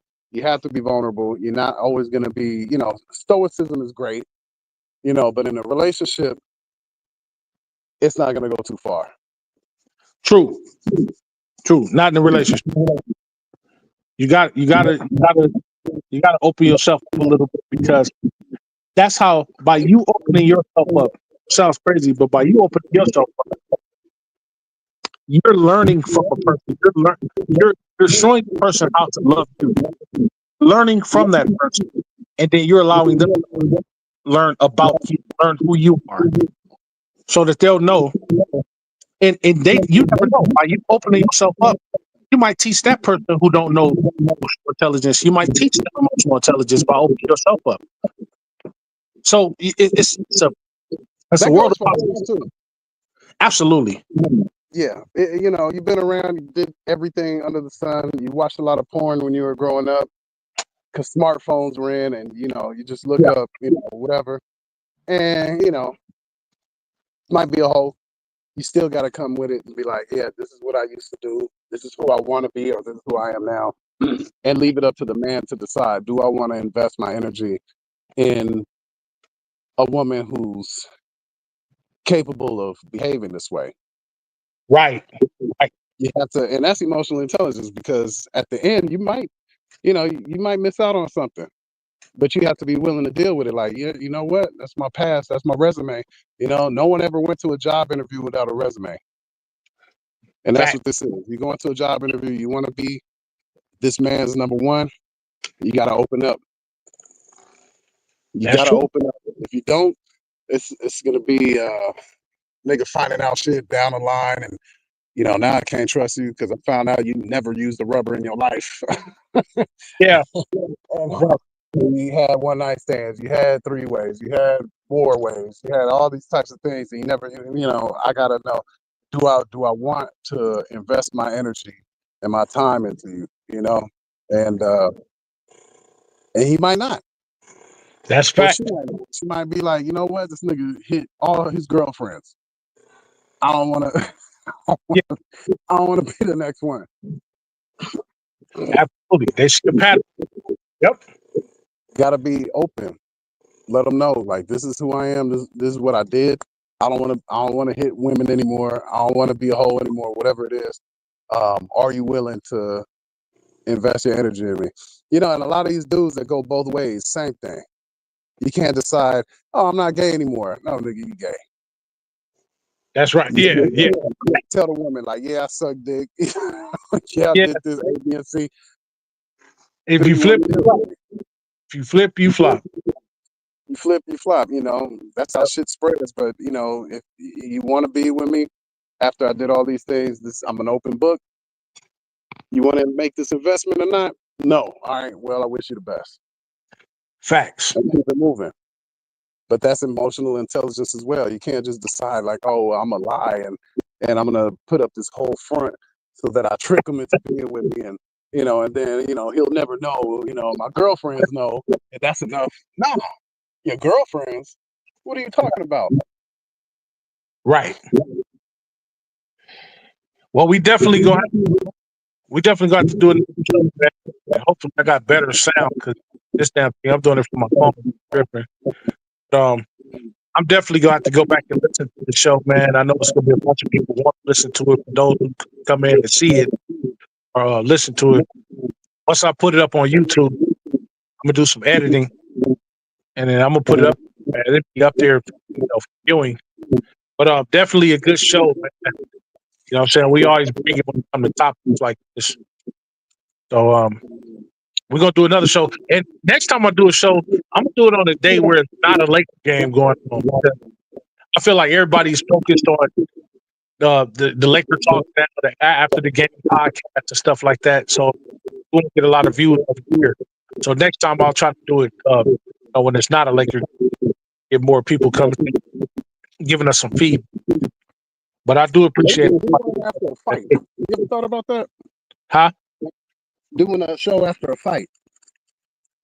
Yeah, man. Back in the day when I first got my YouTube channel, I looked to just looking at a fight, coming back and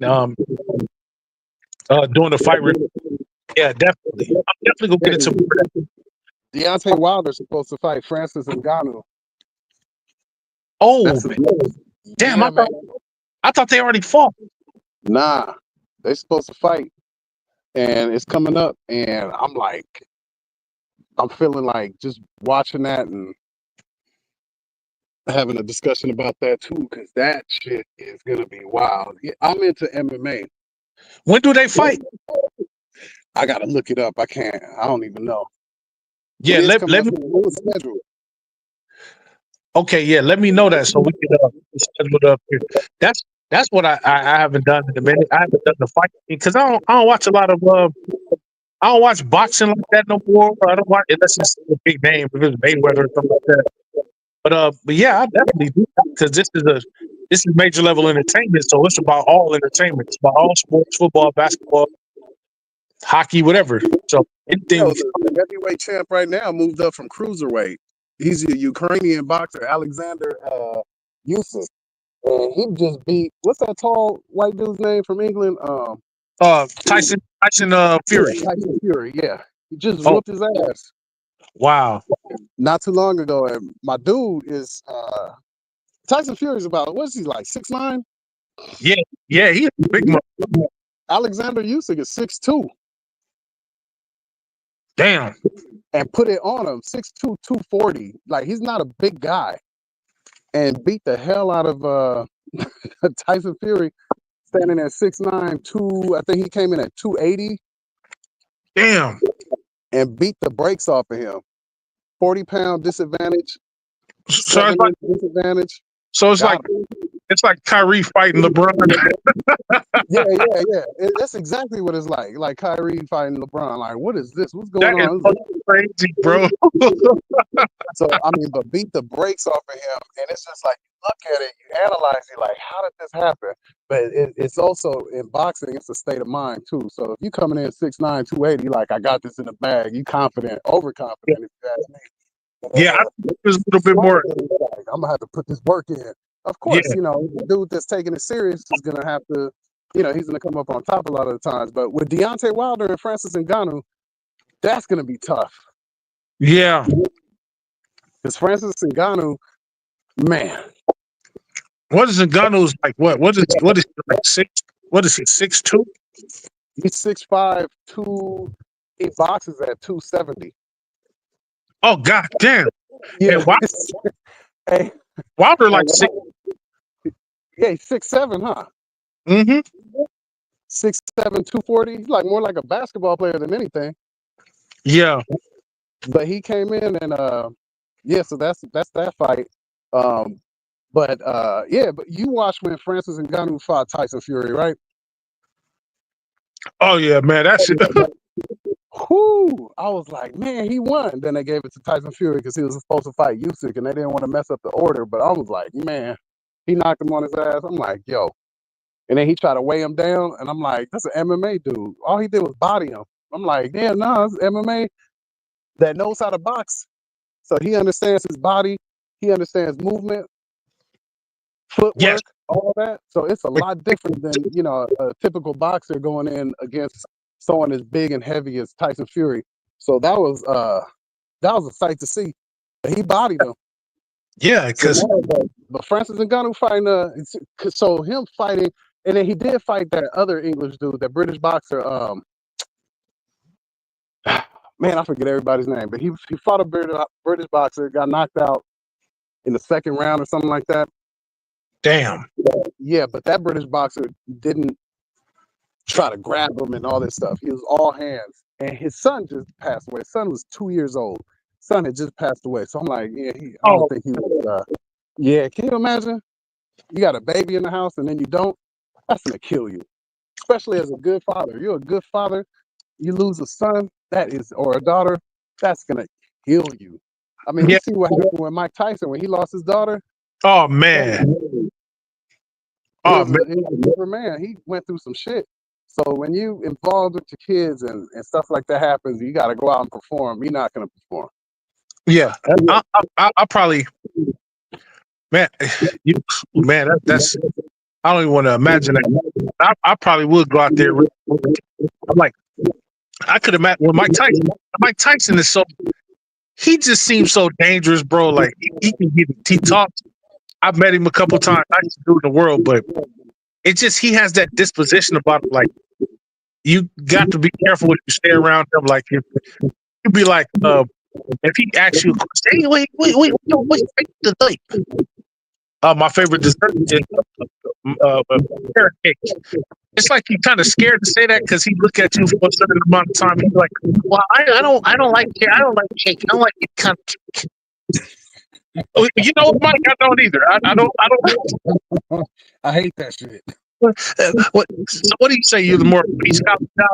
Yeah, I like scholar. Well, you know, I like it too. Like, yeah, but I don't like the fact that people like to think that I want you to be on yourself. I don't want yes man around me. Okay, yeah, I don't like the scholar. I don't like the cheesecake guy. You know, I eat cheesecake.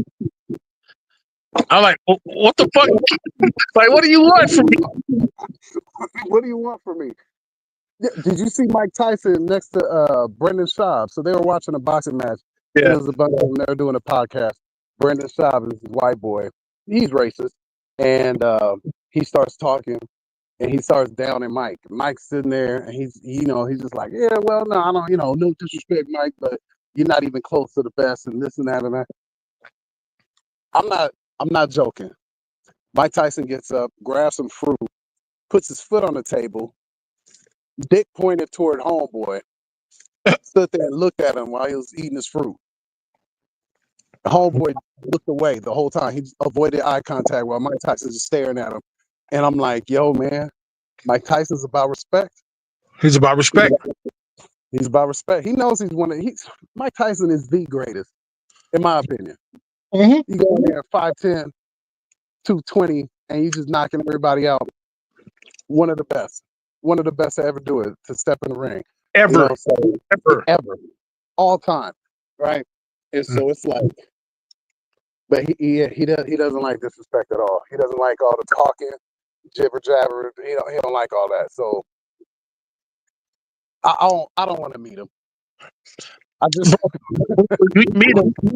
He's the nicest person. You just have to just whatever says, just say, yeah.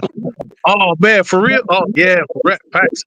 Like, cause if you say something that you think he might like, he might call out bullshit and be like, you don't really like that. You just trying to impress me right now, cause you don't mean to knock you the fuck out.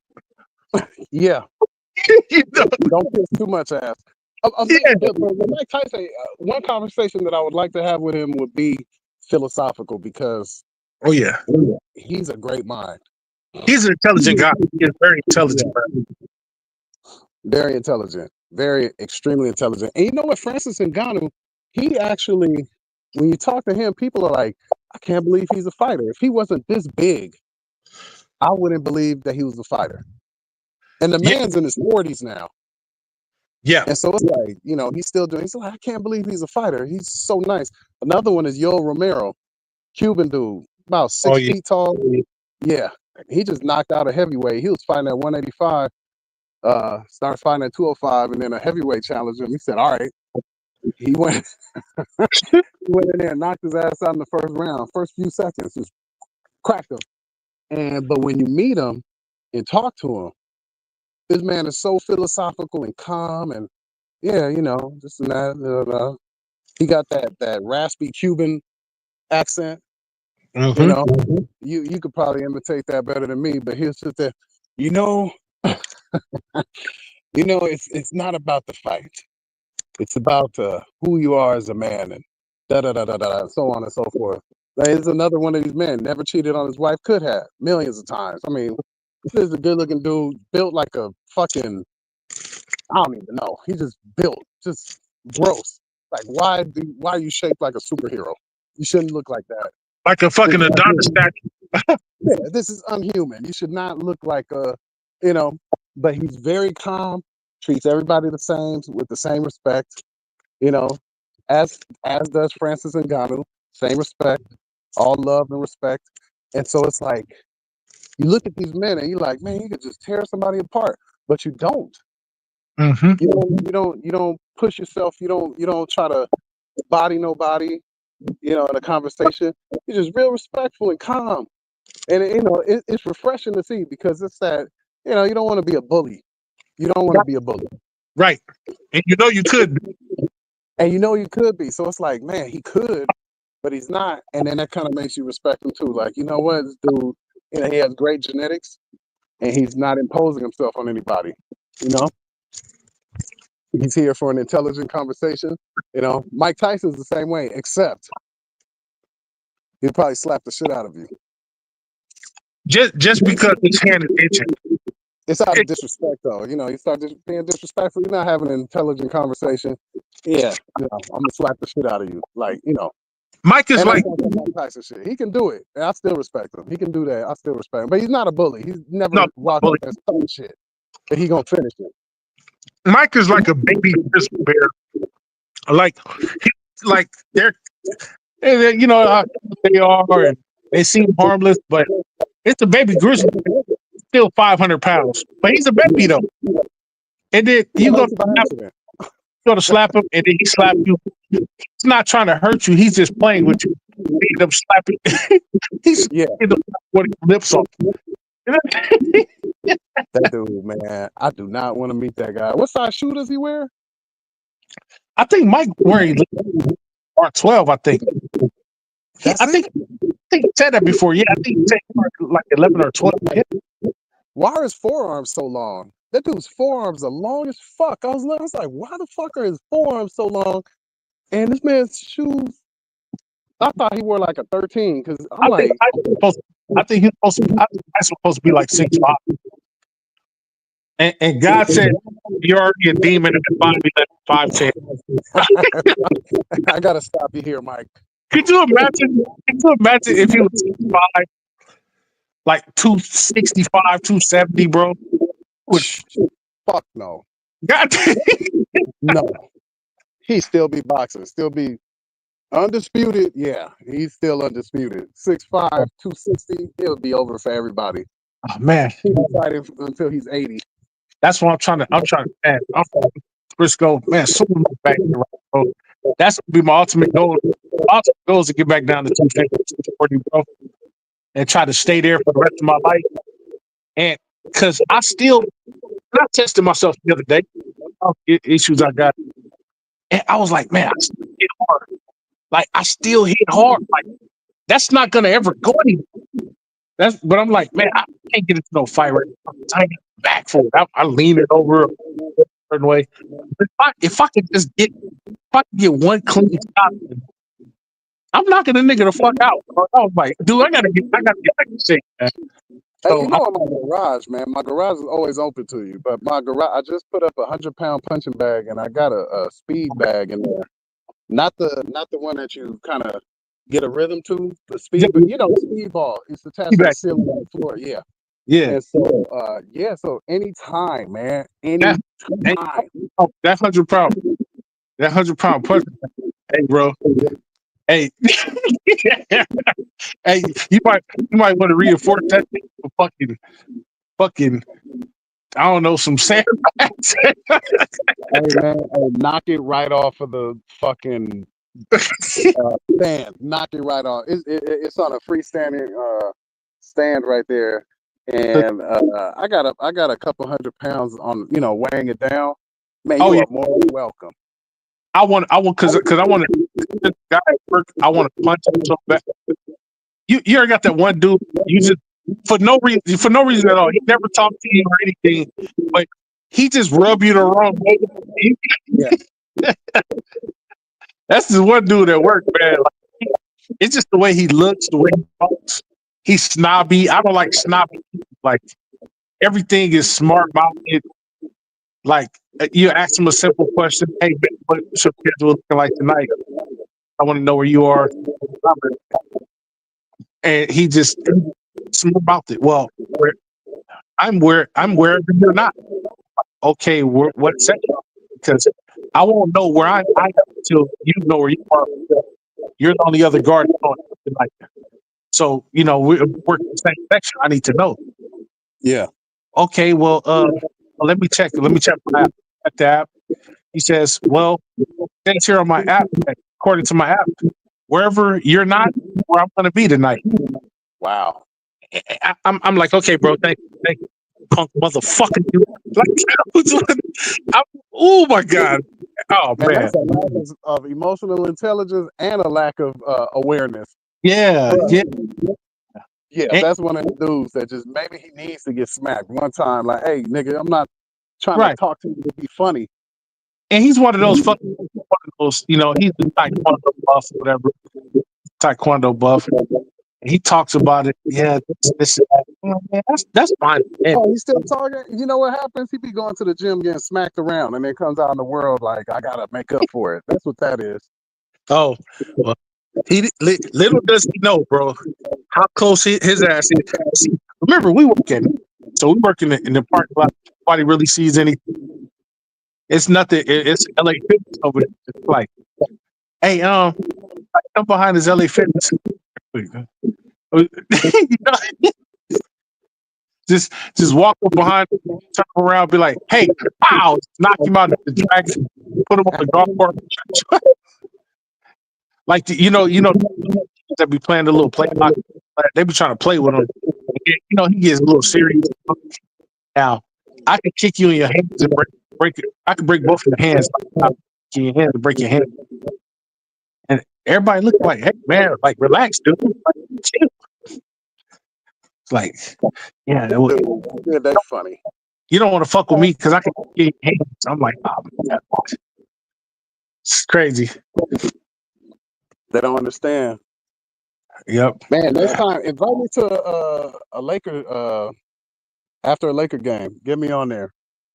Oh yeah, for sure. I'm gonna go on tomorrow, bro. Tomorrow.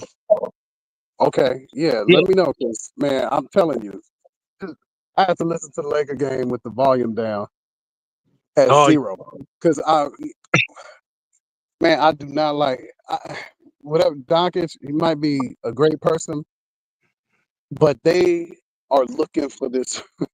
They are trying to create this narrative around him. He's not Larry Bird. No, he's not Dirk Nowitzki. He's not that guy.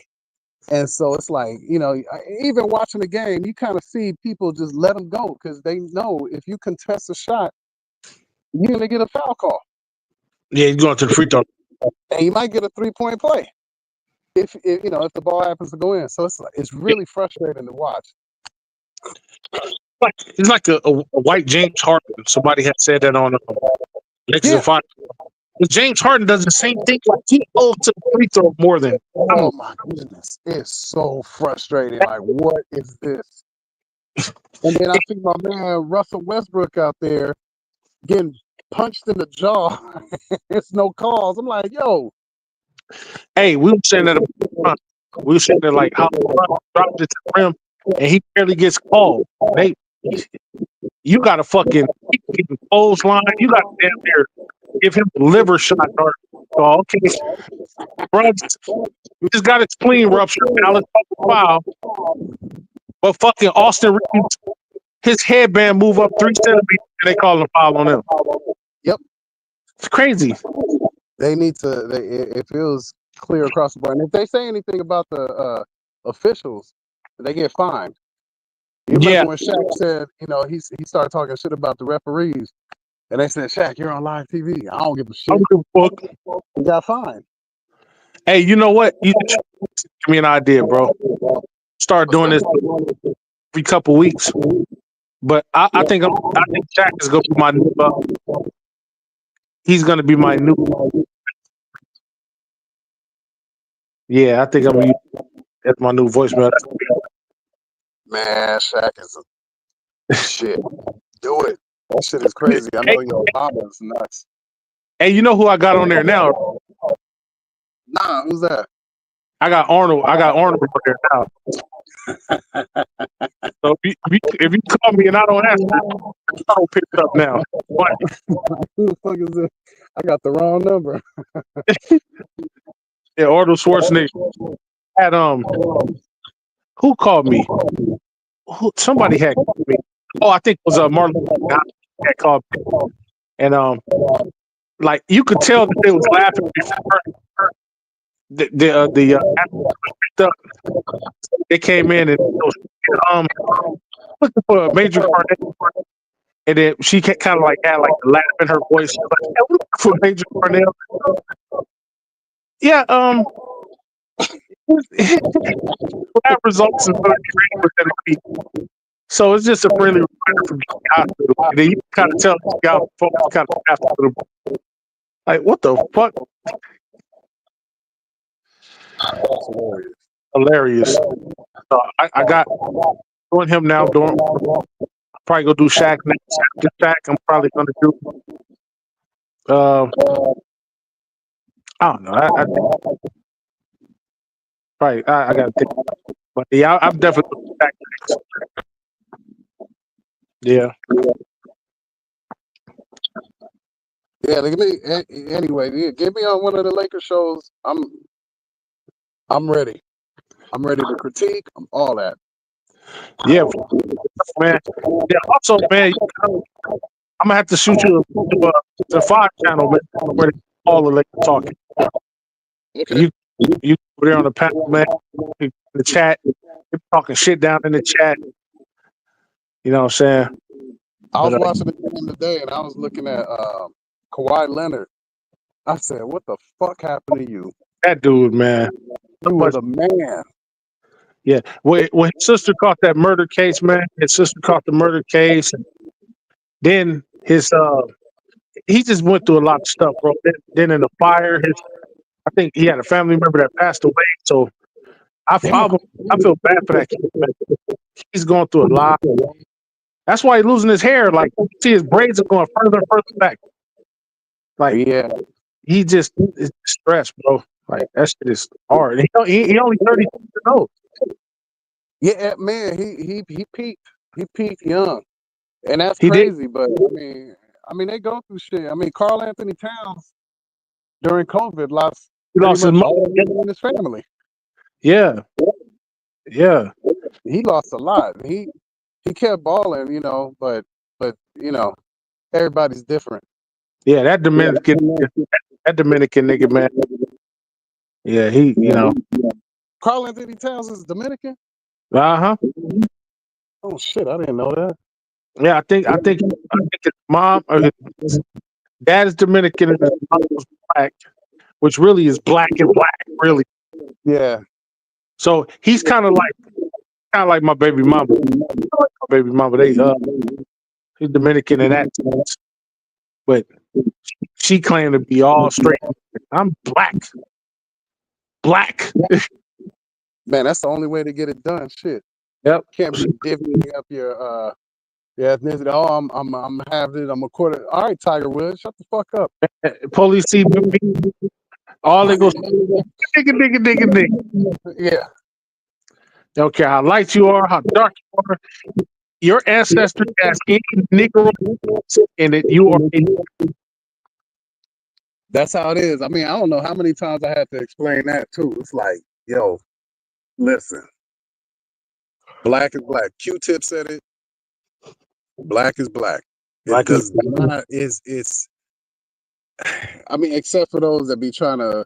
Well, they be trying to Tiger Woods shit, but the quicker, the faster that people accept it, the further the movement goes, creates power, creates strength in numbers. You know what I mean? Yeah, true. Or of the seed of your father. You're the seed of your the base. And that's what happened during the election. Oh well, my great grandmother was white. Shut the fuck up, man. What? Well, nah.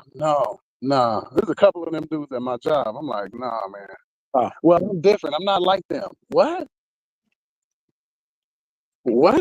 So you were in the house, obviously. Yeah. So you think better. And they actually, I said the house slaves got it worse. Because they're actually, yeah, they got it worse sometimes. They're in the middle of the point. The people out there of it, and they know that their daddy is the fucking owner, and they can't, they just like gotta keep their mouth shut. What? Yeah. I'll have a fucking stroke sitting there quiet while these motherfuckers punk me around. Nah, I go Nat Turner. Facts. Well, railroad. Hey, you hear about that shit that white people were eating black people during slavery days? Did you hear about that? Oh yes. Oh yeah. They were trying to eat their power. They were if I then I what? They used to act. They'll get a strong black person, a person that they deem strong. Will put them. They would put them on the floor, get them off first, and white people would lift their shirts up. They'll put their feet on the backs of black people, and it will say that because everything is drawn, the feet would draw power to the black person to them. They would be sickening. Yes.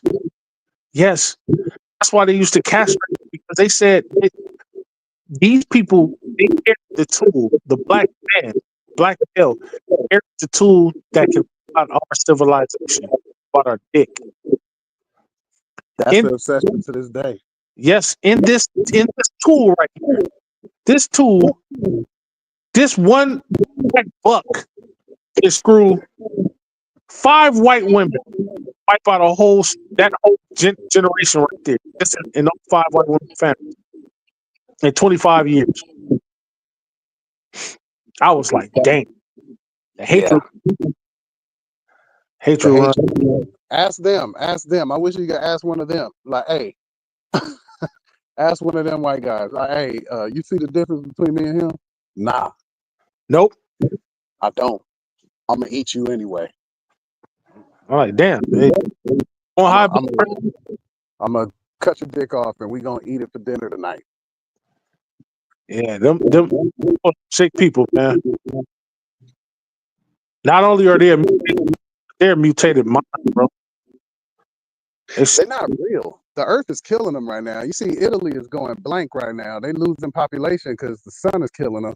You see, Australia, same thing over there. The number one killer in Australia is skin cancer. Yeah. Number one, and out here, they keep talking about global warming. Everybody of color is like, what you talking about? Yeah. Where? You don't feel to y'all because it's killing y'all. Exactly. It ain't bothering us. It's not bothering us. We were the ones here before the Great Flood, the earth was hot as shit. That's why they finding palm leaves and all kind of exotic tropical trees in the Arctic under the snow, right? Yeah. And so it's like, okay, yeah, that's because we didn't always have ice caps. We had these ice caps during the Great Flood, or for atheists during the Ice Age, right? And so you move that forward, and it's like you said, it's a mutation. Mm-hmm. The way they survived was skin getting whiter and whiter and whiter and whiter. Right. And they go into England and Poland and those icy places where they survived. You know what I mean? Mm-hmm. And so now that the ice caps are melting, what's going on? Because you're not real. You're a mutation. You're not real. This is crazy. This is crazy. But then you take the white Bible and they depict everybody as white. It's like, yeah, nah. Y'all people were not here. You were not here. Not here. That's one of the places I do want to visit is China. I told you one time I went to Chinatown in San Francisco, and I went in there and I see a samurai, and he's black. And I was like, huh. And oh yeah. And I was like, yo, that's why y'all be trying to go backwards. They be moving in the other direction, like trying to get their hair kinky and trying to. And I'm like, huh. Yo, what is going on in China? Like those that are truly educated in China understand. Not Hong Kong. Hong Kong has been westernized or Europeanized, right? Oh yeah, absolutely. People in China, they see it. And they're like, nah. And then you look at the Great Wall of China. I found out the other day there was a Great Wall in Nigeria. They had a Great Wall, and it was far bigger, more vast than the Great Wall of China, right? But Europeans destroyed it. So they destroyed it. There's still remnants of it, but it was destroyed. And then you like thinking about it, like, okay, so we got a Great Wall in China. Who exactly built this Great Wall? Because they already had it in Nigeria. So who built this Great Wall in China? Africans. Yep. Africans. So I mean, but to go deep into the part of China and to see what they, to see what they see or what they know, it'll be beautiful. You definitely. I've been before. You definitely got to go to China. I'm gonna have to hit China. Definitely. Not Japan, not Korea. No. Deep in the heart of China. Rural China. Yeah, no, go to we were in